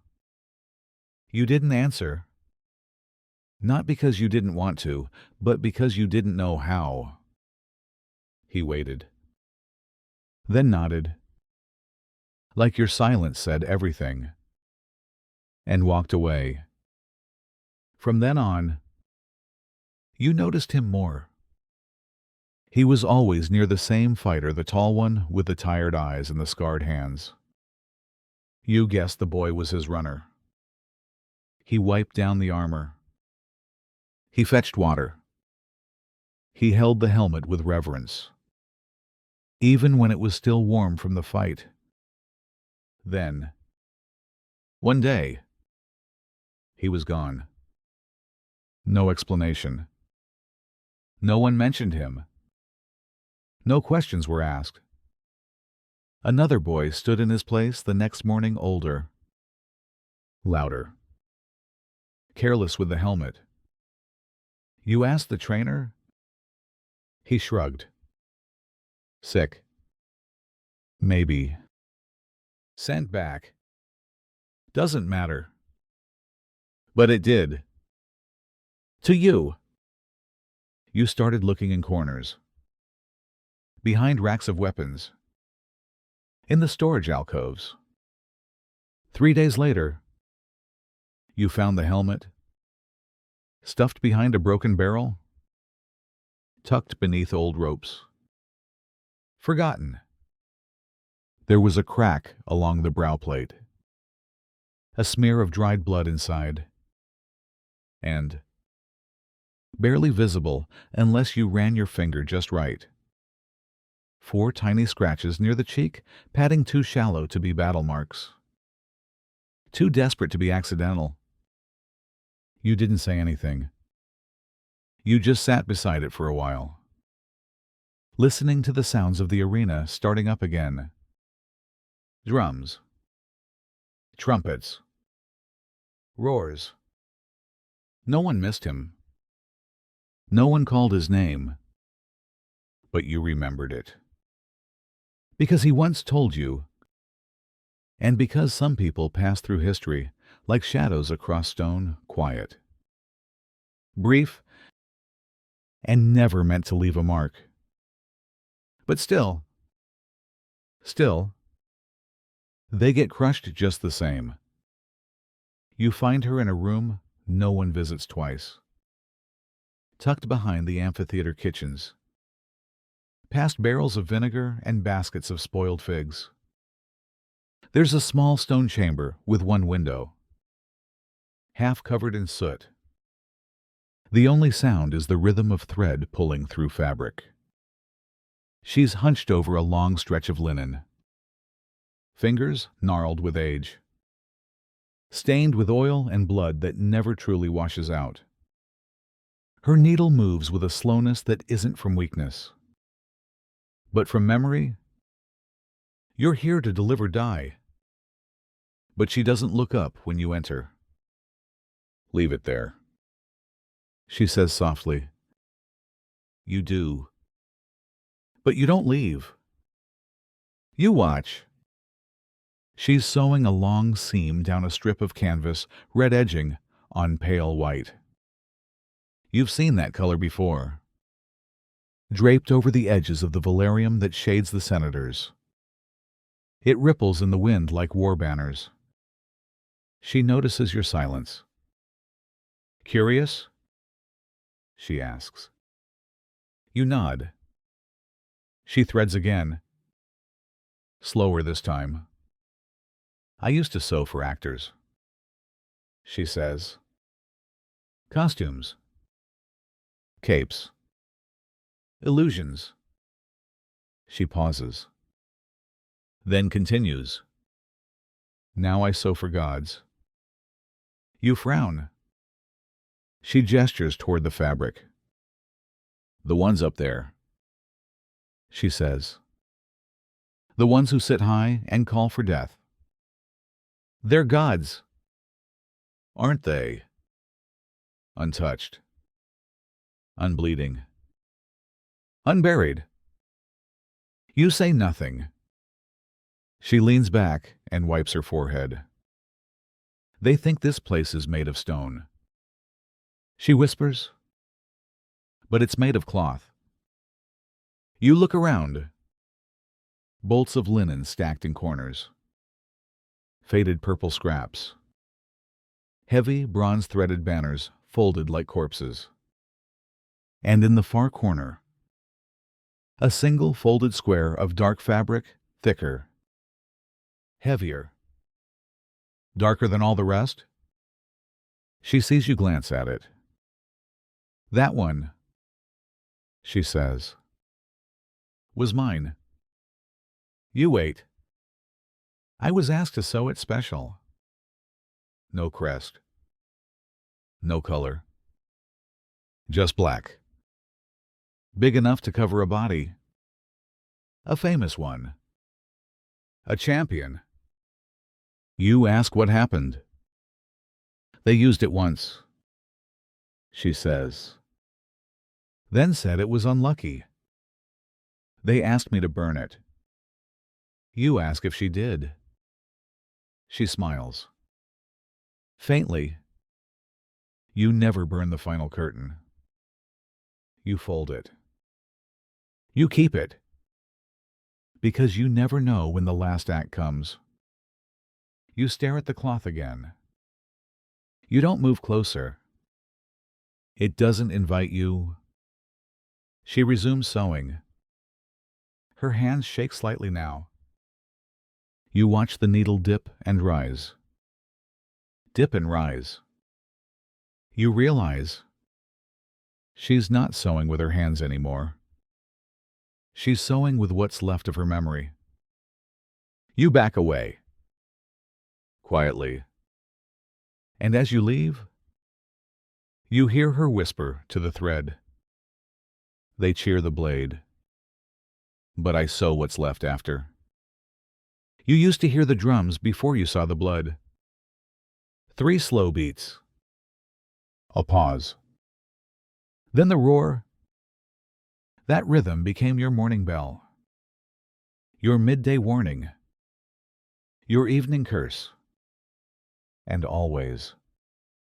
The same man sat at the gate behind the stage, head low. Shoulders steady. Hands firm on the stretched hide of the war drum. You never knew his name. No one ever called him. But everyone moved to his beat. You assumed he was deaf. He never responded when people shouted. But then you noticed something stranger. He never looked at the arena. Never watched the fight. Only closed his eyes and played. One day, there were no games. Some senator had died. Or maybe a supply cart overturned. No drums. No fighters. No crowd. But you found him there anyway. Sitting in the same spot. Hands hovering over the drum. Eyes closed. Fingers twitching. You stood still. And he began to tap. Soft. Barely audible. But precise. Like muscle memory drawn from somewhere beyond muscle. You stepped closer. He didn't stop. You sat on a stone nearby. Said nothing. Eventually, his fingers paused.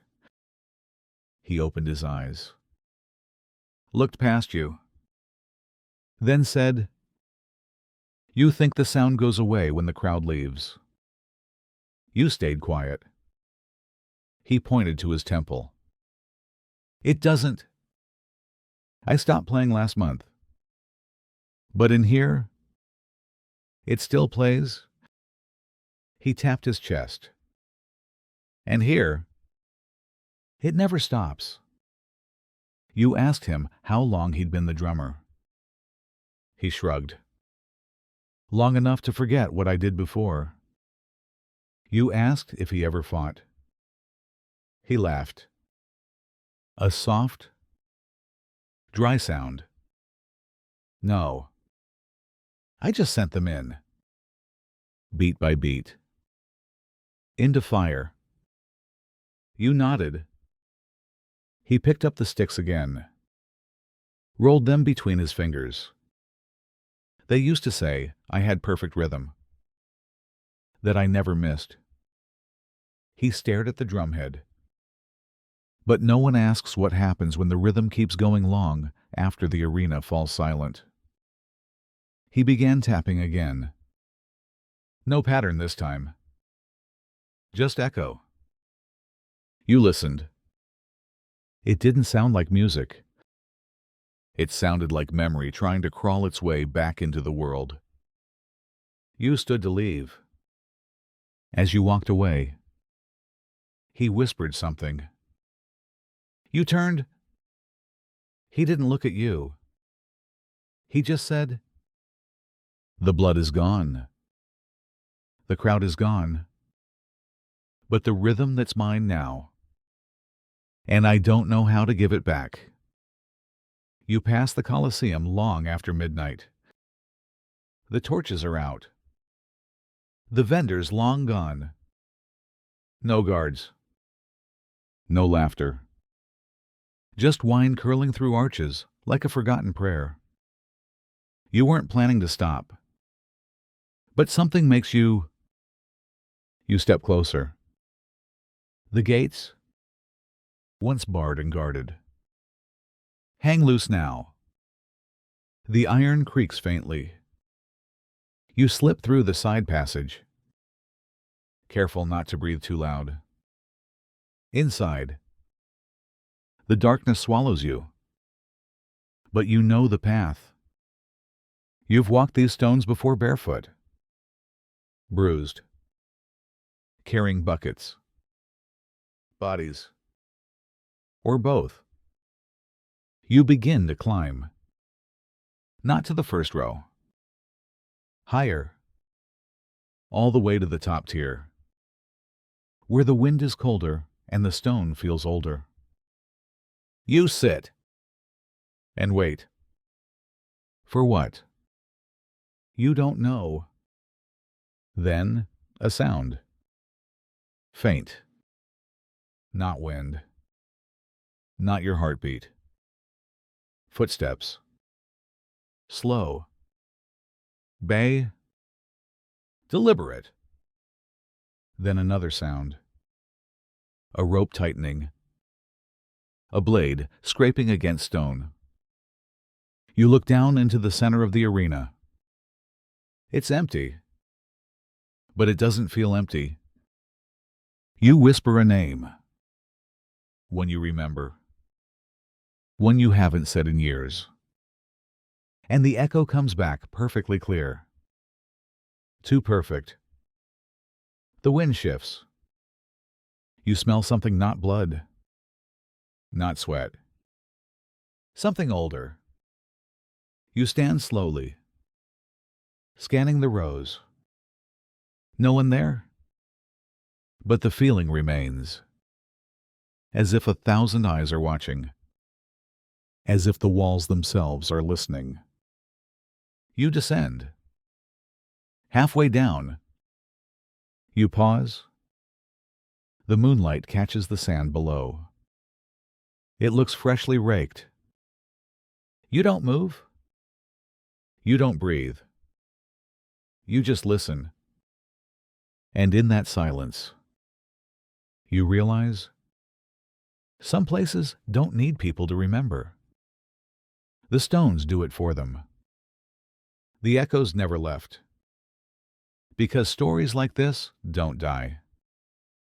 They just wait for someone to pass by in the dark, quiet enough to hear them. You return one morning when the mist still clings to the stones. No guards. No chains. No voices. The Colosseum stands in silence. like a lion that has forgotten how to roar. You step through the broken gate. Alone. Climb slowly. Barefoot this time. Letting the chill of the marble remind you this isn't a dream. You sit near the middle tier. Not too high. Not too close. The place where people used to lean forward, eyes wide. Mouths open. Hands clenched around crusts of bread and scraps of cloth. You close your eyes. And wait. Then, the wind moves. Soft at first. Then fuller. It snakes through the arches. Curls down the steps. Picks up dust from the edges of the stone benches. The dust dances. It swirls. It rises. And for one breathless moment, it becomes something else. You see the hint of a cloak lifting.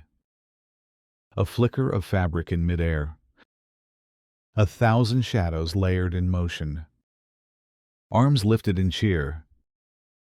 Tunics fluttering like they're still pulled by bodies long gone. You open your eyes fully. Nothing's there. But the feeling stays. You look out over the arena. No sand. Just patches of moss. Pebbles. Roots. But you know where the trapdoors were. Where the lions rose. Where the crowd leaned in. Needing death like they needed sun. You whisper not a name this time. Just a question. Where did they go? All of them. The women who laughed. The men who jeered. The children who clapped before they understood what they were watching. Tens of thousands. For years. For generations. Gone? No statues. No plaques. Just dust. The wind shifts again. The swirl breaks apart. The illusion ends. You brush a grain of sand from your knee. And you realize, maybe they never left. Maybe they just became part of this place. Their cheers. Their sighs. Their last gasps. All ground down into the dust you walk through. They came to witness blood. Now, they are part of the stone. You stand. The wind moves past your ear like a whisper. You don't try to understand it.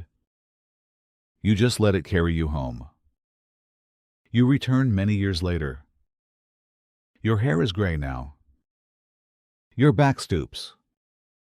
No one recognizes you. And that feels right. You buy a ticket like everyone else. Stand in a line. Shuffle forward between cameras. Sunglasses. Laughter. The Colosseum is still here bare. Cleaner somehow. Paved in places where moss once grew wild. The walls have plaques now. Ropes to guide the path. Gift shops. You blend in? A young woman greets the group. She holds a small flag and wears a headset.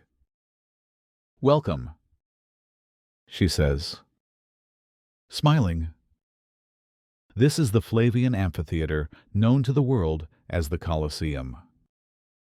A symbol of Roman engineering and imperial power. The group nods. A few snap pictures. She leads you inside. She speaks of arches, of weight distribution, of the genius of Roman concrete. She gestures to seats and explains class divisions with practiced ease. She points toward the arena floor, now partly rebuilt with wooden planks. Here, she says. is where Rome's greatest spectacles took place. Gladiators, animal hunts, reenactments of naval battles, even executions. Someone laughs nervously. She continues. No one knows exactly how many people died here. She says lightly. Maybe tens of thousands. But that's ancient history. She smiles again. Now, it's a place of memory. Art, culture. Someone raises a hand. Did anyone ever survive? They ask. The guide tilts her head. Some did. Yes. Champions were sometimes granted freedom. She moves on. But you don't. You lag behind. Your feet take you to a corner. The tour skips. A shadowed space behind a collapsed stair. There used to be a water barrel there. You close your eyes. You see a boy holding a helmet. You see a woman sewing by lamplight. You see a gladiator blinking against the sun. The guide's voice fades. You hear someone ask, "Why did they cheer?" And hear her answer. Gentle? Because it made them feel powerful. You don't disagree. But you remember something she doesn't say. The names. The days. The ones who didn't die for glory. Or honor. Or even spectacle. Just because someone needed the crowd to clap. You walk toward the exit. Another group enters behind you. Fresh with wonder. You don't stop them. You just whisper one of the old names. The wind doesn't respond. But the silence feels fuller. You weren't supposed to be there that day. Just passing through. Lingering longer than most tourists. You notice the scaffolding. The red rope. The workers in pale blue uniforms with brushes and chisels. One of them glanced at you, then looked away. You stepped just close enough to watch. Just far enough not to be told off. They were lifting a single marble tile near the arena's edge. The guidebook said the floor was rebuilt, modern supports beneath. New cuts of stone above. But this tile was old. You could see it in the way the edges crumbled slightly under the chisel.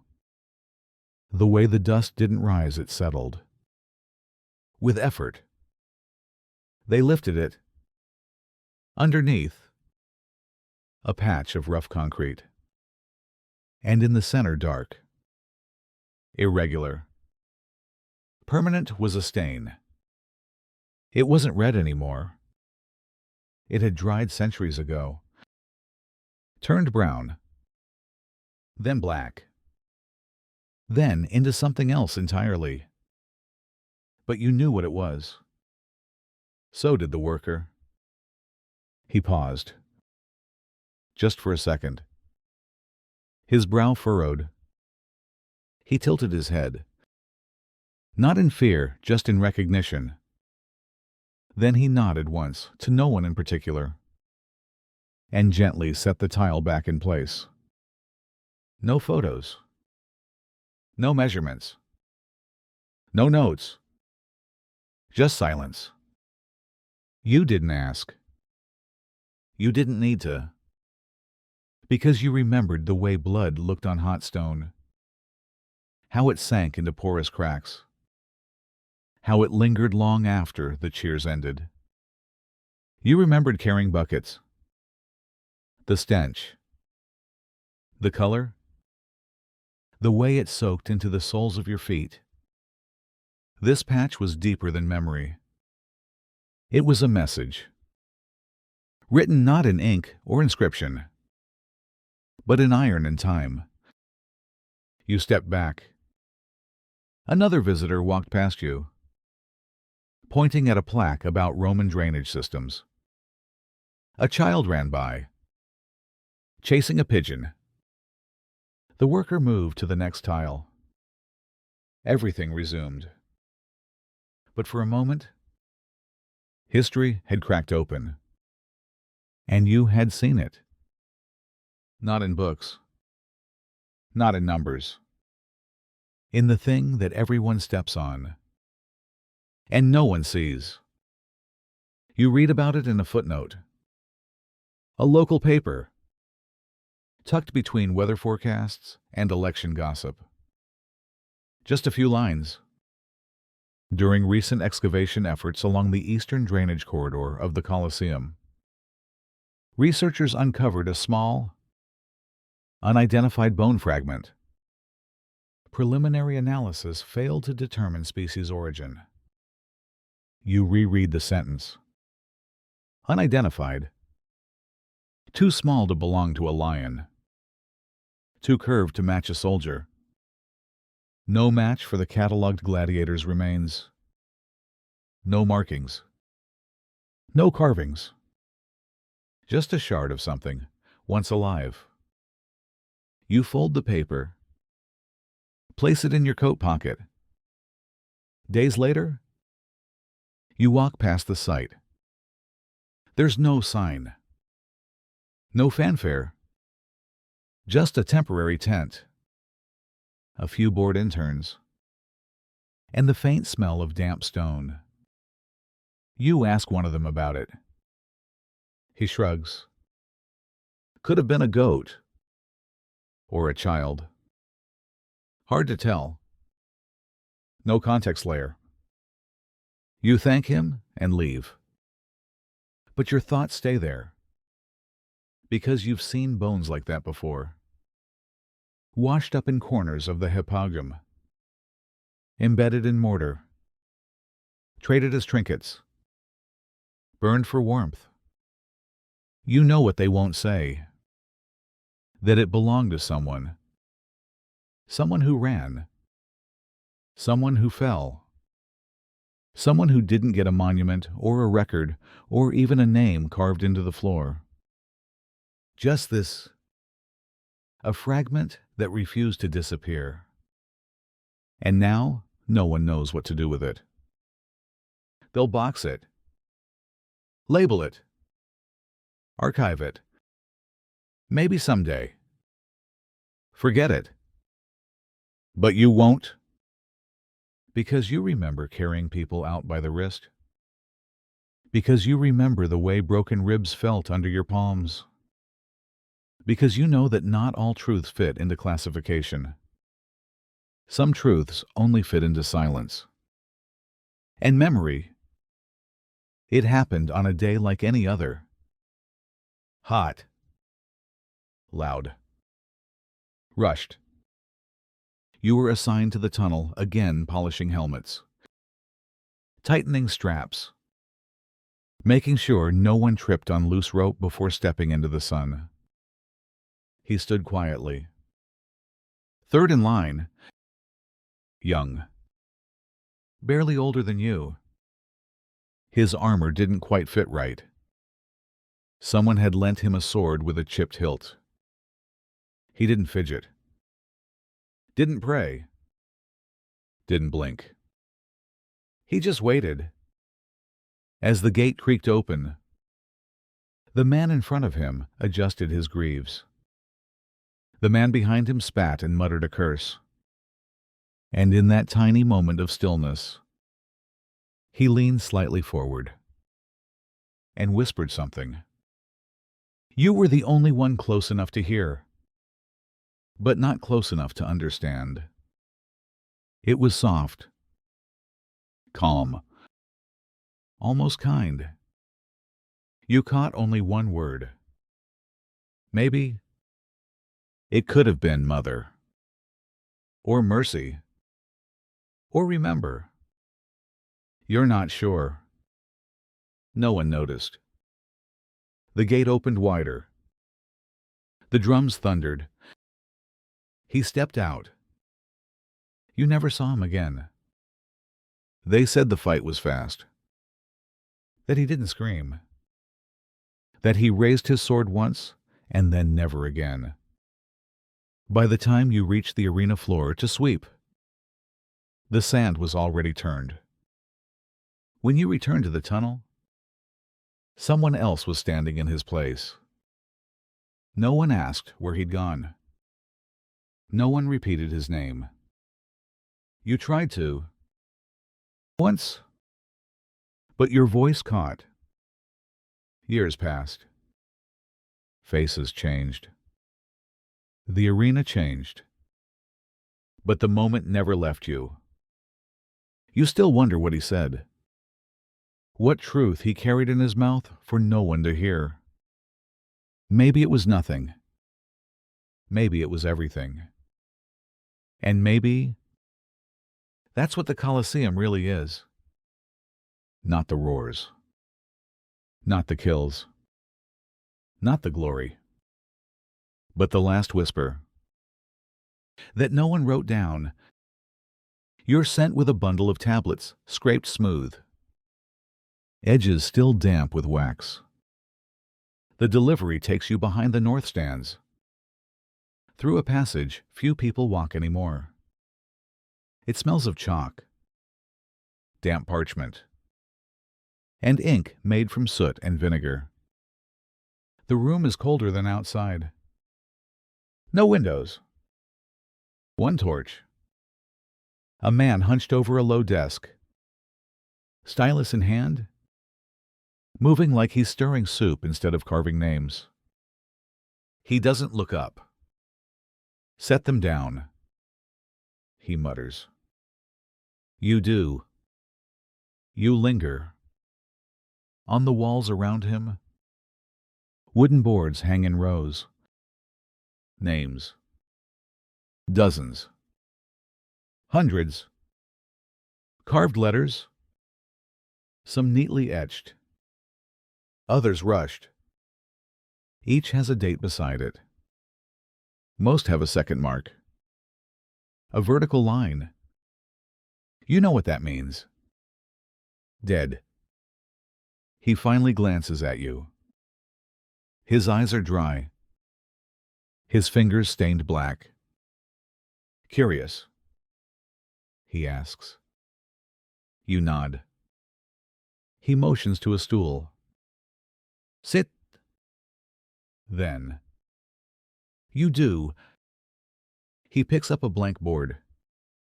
Studies it like it might bite. They say I write history. He says. But I don't.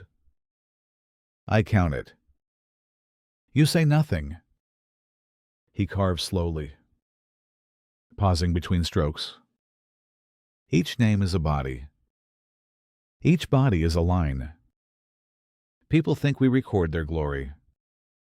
We don't. We record their disappearance. He pauses. Most of them die before their names dry. You ask how many he's written. He shrugs. Too many. Enough that I stopped remembering the faces. He lifts a slate. Shows you a name. He lasted 4 fights. Another? 1. Didn't even raise his arm. Another? This one they made fight naked for the crowd's amusement. You ask if he's ever refused to write one. His hand stills. Yes. He says. Once. You wait. He was a boy. The scribe says. 15. Maybe younger. Eyes too big for his face. Someone said he stole bread. They put him in armor too large and gave him a wooden sword. He sets the stylus down. I watched him walk out.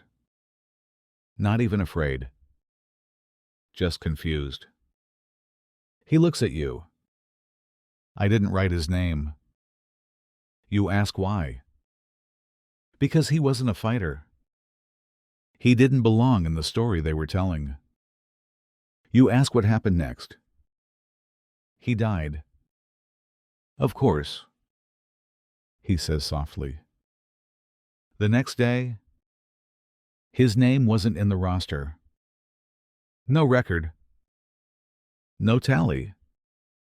Like he never existed. He exhales. That's when I learned names don't protect people, but forgetting them kills them twice. He reaches into a drawer, pulls out a piece of wax. It's scratched, faint, barely readable. But there's a name. Just one. He doesn't hand it to you. Just lets you see it. Then he tucks it away again. I kept that one, he says, so he wouldn't be erased completely. You stand. He doesn't stop you.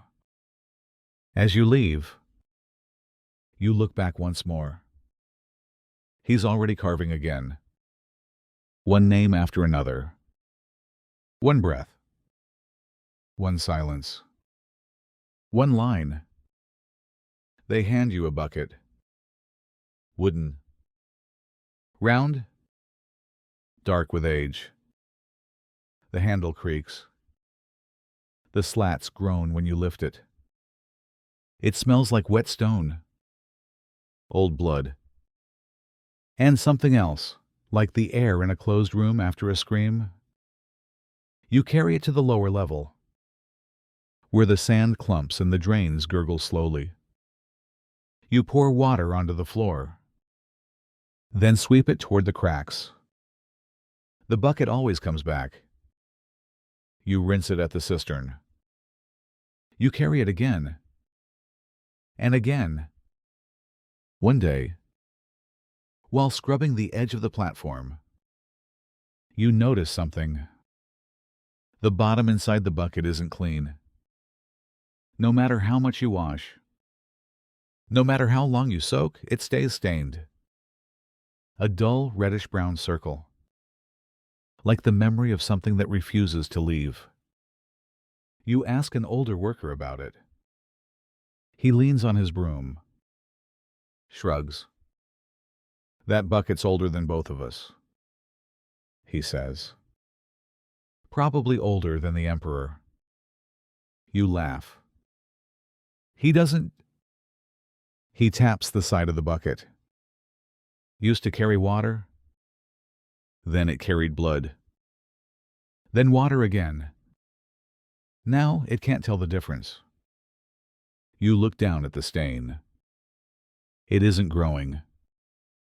But it isn't fading. Either. He smiles sadly. Some things don't forget. Even if they were never meant to remember. You carry it for months. You stop thinking about it until the day it slips from your hands. It hits the stone with a dull crack. One side splits. A slow leak drips from the bottom, trailing red-tinged water as it rolls. Someone tells you to toss it. Get a new one. You do. But that night, as you fall asleep, you think of it, all the things that bucket saw, the hands that gripped it, the fluids it carried, the voices that echoed above it.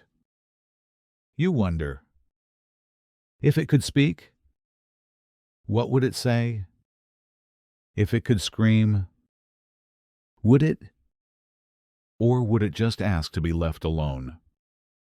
You dream of it filling itself, over and over, and never, ever being emptied. She walks with a basket of oil and a flintstone. No one notices her. She doesn't wear a uniform. Her sandals are worn thin, her tunic frayed at the hem. Her hair, once black, now streaked with ash and years. But she's there every morning, Before the fighters? Before the drums? Lighting the way? You're sent to follow her once, to carry the backup oil jar. She doesn't speak for the first 15 minutes. Just lights one lamp after another. Fingers steady despite the tremble in her wrists. The flame catches. She moves on. Each lamp is nested in a niche carved into stone. You've passed them before, never thinking about who kept them burning. She pauses before one alcove. Lingers. The wall is cracked here. A patch of discoloration climbs toward the ceiling, like something once scorched too hot. Too long. You ask what happened. She doesn't answer. Just lights the lamp. And stays. Finally, she speaks voice dry, but certain. They walk through here in silence. She says. Some with prayers. Some with curses. Some with nothing left to say. You nod. Not sure what to offer. She moves on. You follow. Later. You ask, do you watch the games? She chuckles once. No. Never. Why not? She stops again. I don't light the lamps so people can see the fight. She says. I light them so someone might see the way out. You carry that answer with you for hours. At the end of the corridor, she stops at a cracked pillar, lights the final lamp, steps back, stares. Someone died here. She says. You glance at the floor. It looks like any other spot. But she knows. You ask if she remembers who it was. No, she whispers. Only that someone did. You hand her the oil. She nods in thanks. Then, just before turning away, you ask, are you afraid of the dark? She looks at you. Not coldly. Not kindly. Just long enough for her answer to land. No. She says, I'm afraid of the light when no one's left to need it. She walks away. The lamps flicker in her wake. And somehow, the hall feels lonelier now that it glows. He sat beneath the stone stairs, where the sunlight never quite reached. You passed him every day. Same spot. Same task. A pile of chains coiled beside him like sleeping serpents. A rag in one hand. A jar of vinegar and ash in the other. His fingers moved in small, circular motions, rubbing rust from iron, polishing one link at a time. He never looked up. Even when the crowd roared, even when the drums shook dust from the walls, he just kept scrubbing. One day, you were told to assist him. Bring fresh rags. Pour water. Sit nearby. He didn't speak. You copied his movements. Slow. Firm. Circular. You asked. Eventually, do you hear the fights? He nodded. Do you ever watch? He shook his head. Why not? He paused. If I look up, he said, I might see myself up there. You didn't understand. Not then. You picked up a heavier chain. It bit into your palm. As you turned it over, something caught your eye. A name. Tiny. Scratched into the side of a link. Faint. Almost erased. You leaned closer. Another link. Another mark. Not all were names. Some were just lines. Others symbols.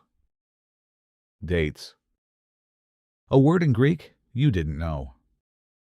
You asked, "Who carved these?" He answered without stopping his work. "They did. The ones chained." He nodded. "Before the match. Or after. Or during. Whenever they had time."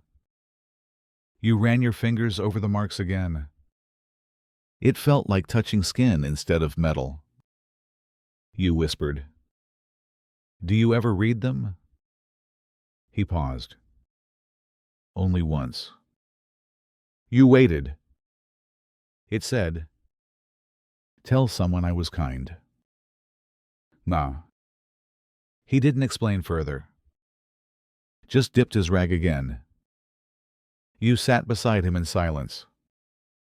The chains clinked softly. The roar above faded into distance. And somehow, in that quiet, you understood what he meant. That not all chains are made to hold bodies. Some are carved from memory, by the very hands trying to forget. There was a room beneath the arena. No windows. No decorations. Just 4 stone walls. A wooden bench. And a door that never opened fast enough. They didn't call it a cell. But it was... You were told to deliver water there.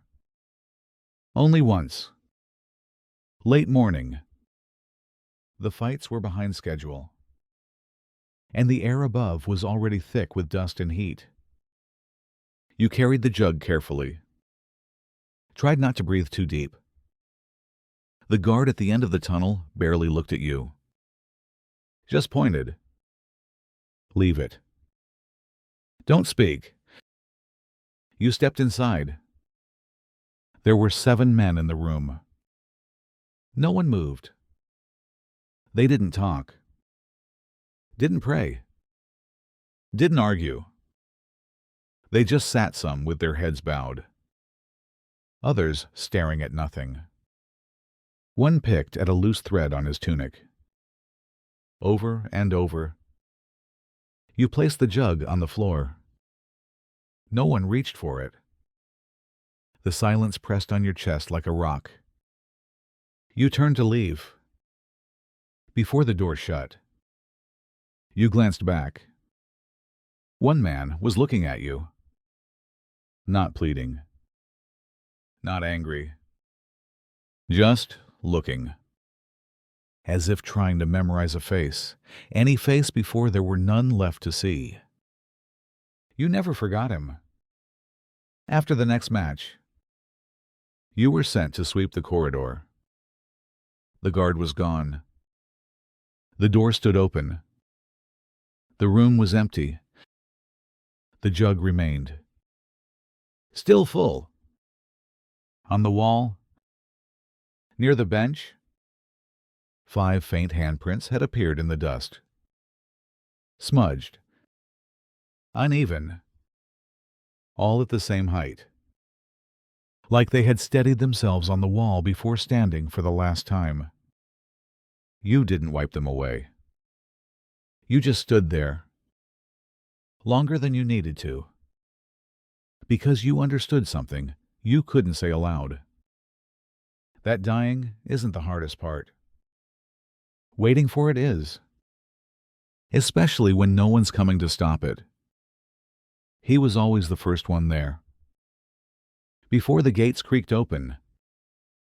Before the lions stirred. Before the crowd arrived. You never knew his name. Everyone just called him the Smoother. because that's what he did. He smoothed things out. Caked blood. Gone. Footprints from the dead. Erased. Every morning, he raked the sand in perfect spirals. Every grain looked like it had been placed by a quiet god with calloused hands. You worked beside him once. He didn't speak much, just taught by motion. A flick of the wrist to scatter new sand. A sideways drag to cover pooled red. A gentle shake to hide where the blade had sunk too deep. He never flinched. He never looked tired. You asked him once, "Why do you do it like that?" He looked up, not at you, but at the sun filtering through the arches, so the next one doesn't have to see what the last one did. You never forgot that.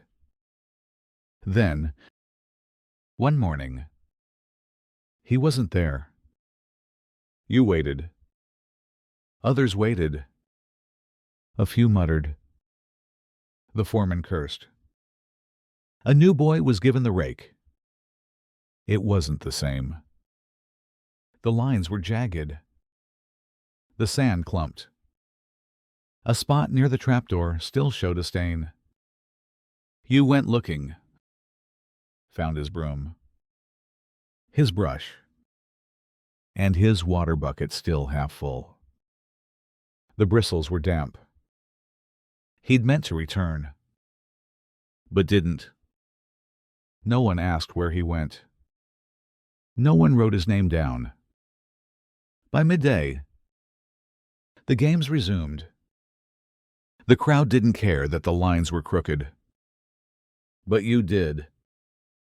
That night, you returned alone. The arena was empty. You stepped onto the sand. Knelt. Ran your fingers through the top layer. It was clean. Too clean. And somehow, that made it worse. Because you realized something. Everyone remembers the blood. No one remembers the hand that made it disappear. You met him in the tunnel between the holding room and the gate. The place where light from the arena barely reached. Where sweat dripped off stone. Where breath felt heavier than armor. He couldn't have been more than 12. New. Too clean. Too bright. He smiled at you the moment you passed. A real smile. Not nervous. Not forced. Just young. You paused. Surprised. He said, "Do you want to hear something funny?" You weren't sure how to answer. He told you anyway. My uncle had a goat that followed him into the bathhouse. He slipped and broke 3 tiles. The goat slipped too. Broke nothing. We called it General Goat from then on. He laughed. Softly. It wasn't a great story. It wasn't even really a joke. But for that moment, it was something else. Something warm in a place built for cold. No one else in the tunnel reacted. Not the handlers oiling blades. Not the guards adjusting chains. Not the man practicing slow exhalations behind his helmet. The boy's smile faded slowly, as if the air itself refused to hold it for long. Then the drums started. Slow. 3 beats. He flinched. Just slightly. You saw him tuck his hands under his arms. Hug his elbows. His knees bounced once. Then stopped. He sat down behind a curtain. You watched from a distance. He didn't pray. He didn't speak again. He just stared at the stone wall. lips moving in silence. When his name was called, he stood. He didn't look back. You never saw him again. Later, when you passed through the same tunnel to clean, you noticed a small line scratched into the stone by the floor. Not a name. Just 3 shaky letters. G. You touched it lightly and realized some places are so heavy, even laughter can't survive more than a minute. You were sweeping the corridor beneath the arena when you noticed a faint white mark on the rough stone wall. It was just a line at first, almost invisible, like a whisper. Then you realized it might be letters, a name, or a symbol. You traced it gently with your fingertip. The texture was different chalk.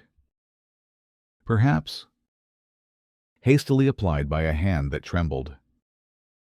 You imagined the person a fighter.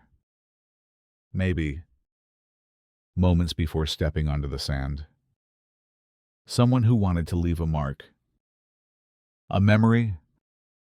A message. You wondered what it said. You came back the next day, eager to see if it had lasted. But the cleaners had been through. The mark was gone. Wiped away. As if it had never existed. You felt a sudden emptiness. That mark was more than chalk. It was a small rebellion against oblivion. You remembered the story of a gladiator who had written his wife's name on a similar wall. He'd kissed the letters before leaving. That night, you lay awake thinking about that. How the mark washed away. How the memory did not. The chalk faded. But the story lives. And as you carry the dust away, you realize memory is more than what's left behind. It's what we keep alive inside. You sit on the weathered stone steps as the wind moves through the empty Colosseum. The air is cool and still, carrying the faint scent of dust and old stone. As the breeze picks up, it stirs the sand. Tiny whirlwinds dance across the arena floor, spinning and swirling like ghosts of the past. You watch as the grains catch the light, creating patterns like fleeting whispers. You imagine the sounds once filling this space, the roar of the crowd, the clash of weapons, the steady beat of drums. Those noises are gone now, but the sand seems to carry them still. A breath, a sigh, a memory caught in motion. You wonder what stories those grains would tell if they could speak. Would they tell of courage, fear, triumph, despair? Would they murmur the names of the forgotten, the lost? Or would they simply sigh, content to bear witness silently? The wind shifts again, lifting more sand into the air. It falls slowly, landing softly. You breathe in deeply, and for a moment, you feel connected to all those echoes, to all those voices carried away by time. You realize that what remains is not just stone and sand. It is the whispers, the quiet breaths of history, heard only by those willing to listen. He stands alone, not at the gates, not in the arena, but deep in the tunnels beneath the Colosseum, where light barely reaches. The old guard, his armor is worn thin. His eyes, heavy. He does not speak much, does not laugh. He watches, He has seen the blood, the screams, the vanishings, the secrets. He sees the boy who falls, the man who pleads, the beast who roars. But he cannot intervene. His role is to watch, to witness, to remember. One night, he shares his burden. There is a loneliness in seeing things no one else will believe. He says, he looks at you. You see the faces behind the masks, the pain behind the spectacle. You nod, silent. I cannot change it, he whispers. But I can keep the memory alive. He is the silent watcher, the keeper of shadows. He guards what others try to forget. And in his silence lies the weight of history. You are walking the stone corridors, your footsteps soft against the worn marble. A melody caught your ear. Soft, drifting, carried by the chill of the tunnel air. A voice clear, haunting, singing a song you did not know but somehow recognized. The words were ancient, telling of victories long past, battles fought in blood and sand, and faces lost to time. The song spoke of glory, yes, but also of sorrow, of those forgotten by the crowds, those who died unseen and unnamed. You paused, listening. The singer was a vagabond, a wandering minstrel who carried his songs from city to city, never staying long enough to be known. He vanished as quickly as he appeared, leaving only the echo of his voice. But the song stayed with you. It wrapped around your heart, pulling memories from the dust. A reminder that some stories are sung not for fame or fortune, but because they must be heard, because they live in the soul. Beyond the reach of time, you hum the tune softly, feeling the weight of those forgotten voices. And you realize the past is never truly silent. It speaks through whispers, through echoes, through forgotten songs. The stonemason was old. His hands were gnarled from decades of chiseling marble and limestone. You met him sitting on a broken step near the Colosseum's outer wall, tracing lines on the surface with a trembling finger. He told you the stones here were not just stone. They were stories, hidden stories. He showed you faint markings, small glyphs carved beneath the larger. Grand inscriptions, symbols that looked like letters but weren't. Some said they were curses. Others, secret blessings. He believed they were something in between. The spirits of the builders. The echoes of the men who carved stone with bloodied hands and tired hearts. You don't touch these, he whispered. Not even the emperor's orders. You asked why?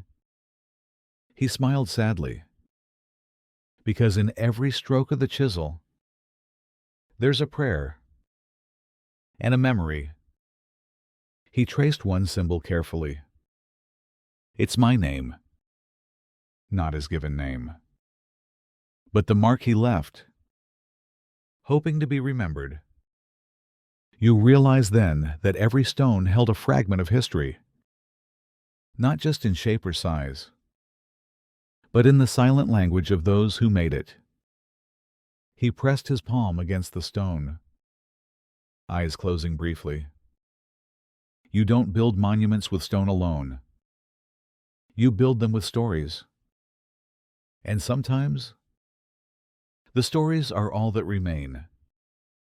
Before he stepped onto the sand, he whispered, a breath barely caught by the roaring crowd. A farewell no one heard. You were close, too close not to hear.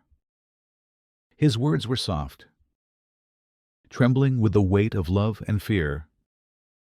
To my wife, my sons, I go now.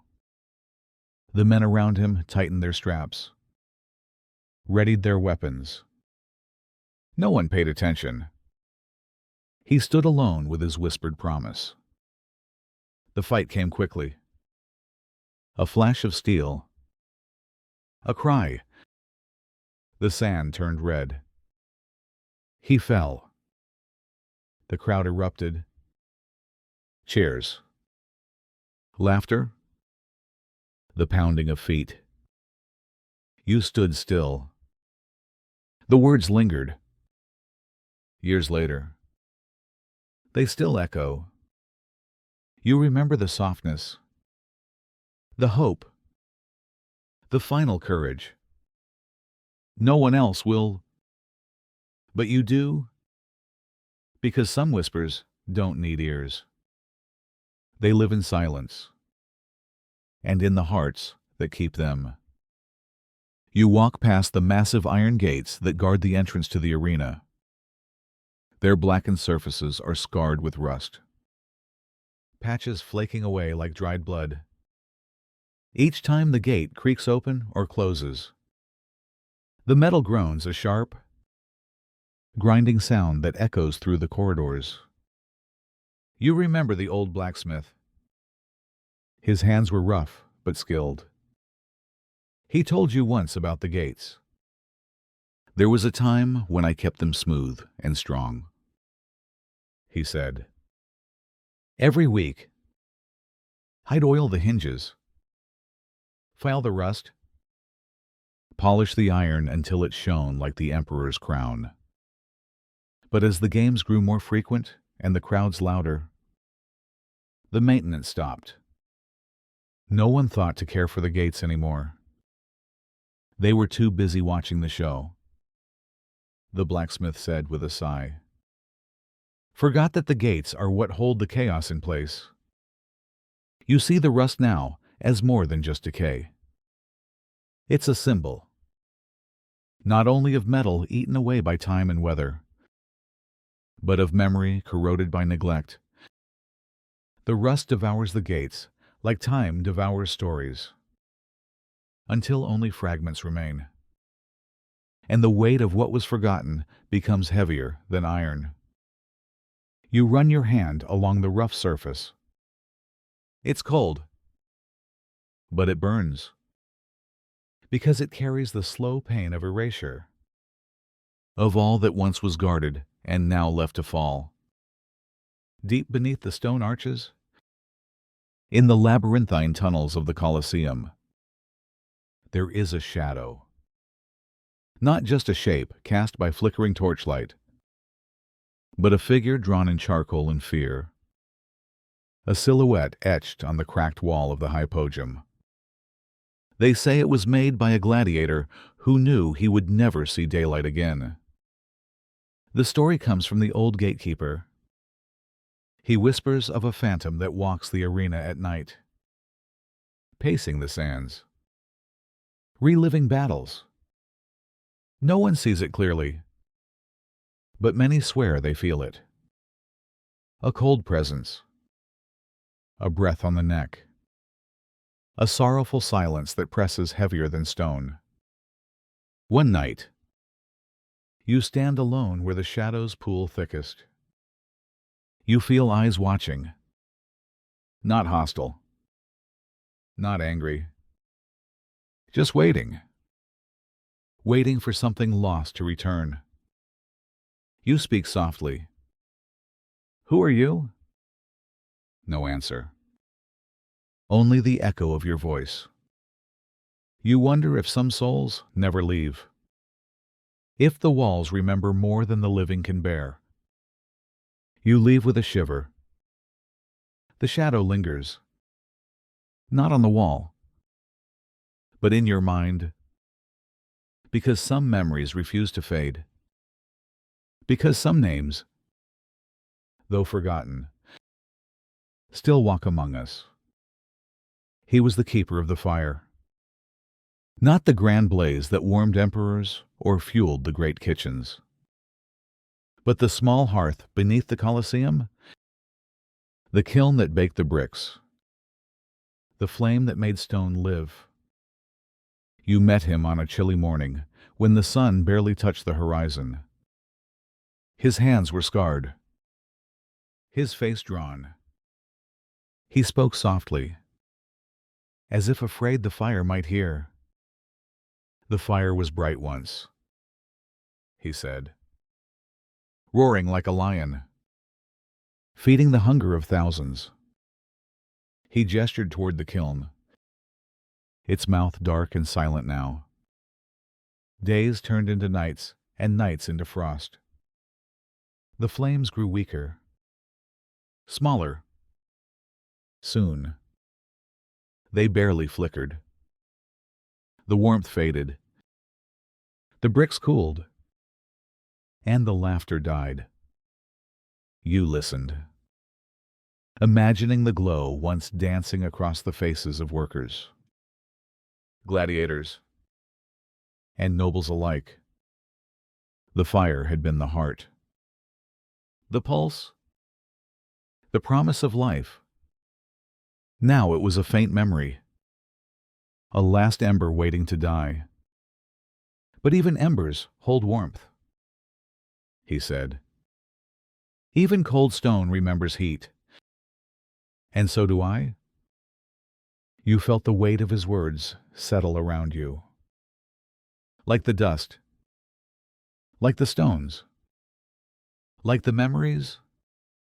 They don't burn forever, but they never truly leave. You've heard the legends, that gladiators were heroes, that their deaths were noble, that the Colosseum was a gift to the people free bread, free games, free pride.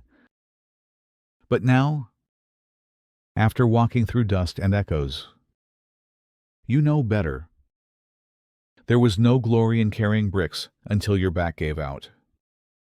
No honor in watching a boy disappear behind a helmet. No freedom in surviving 5 fights just to be forgotten on a broken step.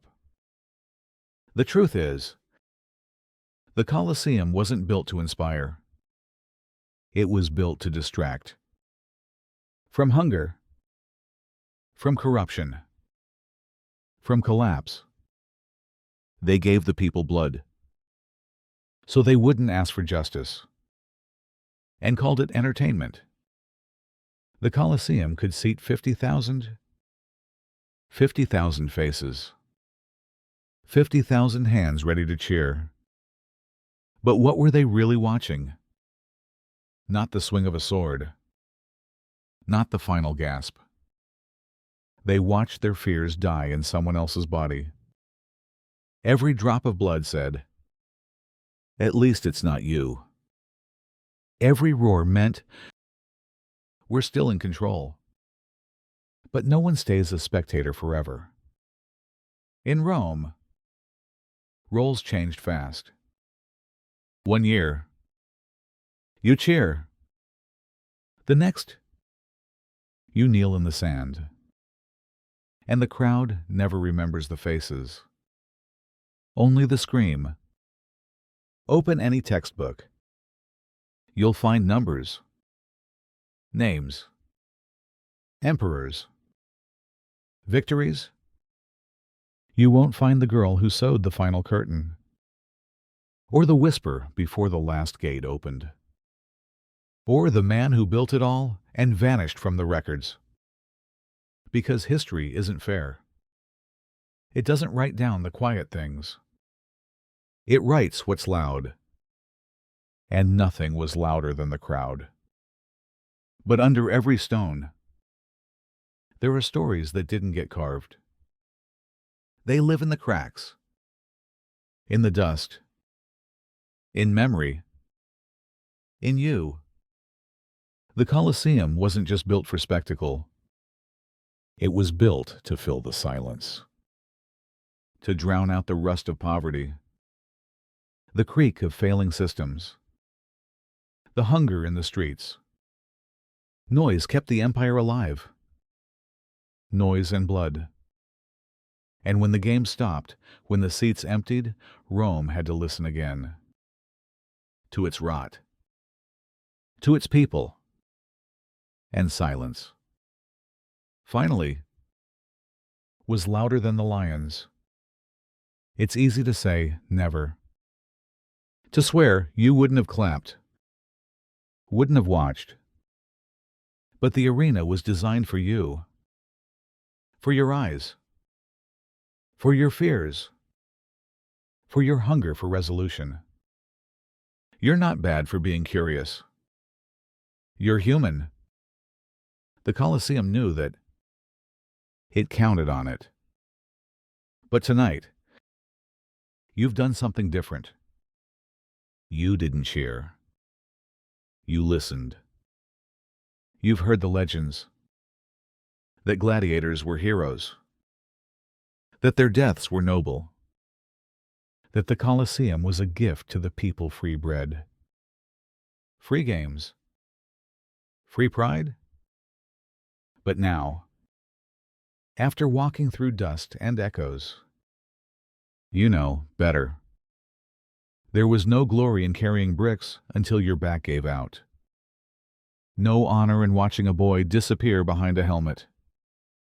No freedom in surviving 5 fights just to be forgotten on a broken step. The truth is, the Colosseum wasn't built to inspire. It was built to distract. From hunger. From corruption. From collapse. They gave the people blood, so they wouldn't ask for justice, and called it entertainment. The Colosseum could seat 50,000. 50,000 faces. 50,000 hands ready to cheer. But what were they really watching? Not the swing of a sword. Not the final gasp. They watched their fears die in someone else's body. Every drop of blood said, "At least it's not you." Every roar meant, "We're still in control." But no one stays a spectator forever. In Rome, roles changed fast. 1 year, you cheer. The next, you kneel in the sand. And the crowd never remembers the faces. Only the scream. Open any textbook. You'll find numbers, names, emperors, victories. You won't find the girl who sewed the final curtain, or the whisper before the last gate opened, or the man who built it all and vanished from the records. Because history isn't fair. It doesn't write down the quiet things. It writes what's loud. And nothing was louder than the crowd. But under every stone, there are stories that didn't get carved. They live in the cracks, in the dust, in memory, in you. The Colosseum wasn't just built for spectacle. It was built to fill the silence, to drown out the rust of poverty, the creak of failing systems, the hunger in the streets. Noise kept the empire alive. Noise and blood. And when the games stopped, when the seats emptied, Rome had to listen again. To its rot, to its people, and silence. Finally, was louder than the lions. It's easy to say never. To swear you wouldn't have clapped. Wouldn't have watched. But the arena was designed for you. For your eyes. For your fears. For your hunger for resolution. You're not bad for being curious. You're human. The Colosseum knew that. It counted on it. But tonight, you've done something different. You didn't cheer. You listened. Ending. They say the Colosseum held up to 50,000 people. That it was built in just under 10 years. That it used over 100,000 cubic meters of travertine. But they never count the bodies. Not the ones who laid bricks until their spines snapped. Not the boys who carried helmets and never came back. Not the women who sewed, swept, or watched their sons vanish behind the gate. There's no number for them. Because no one wrote them down. Because they weren't part of the design, only the weight. And yet, without them, none of this would have stood. Not for a day. Rome fell. The emperors faded. The games ended. The lions died.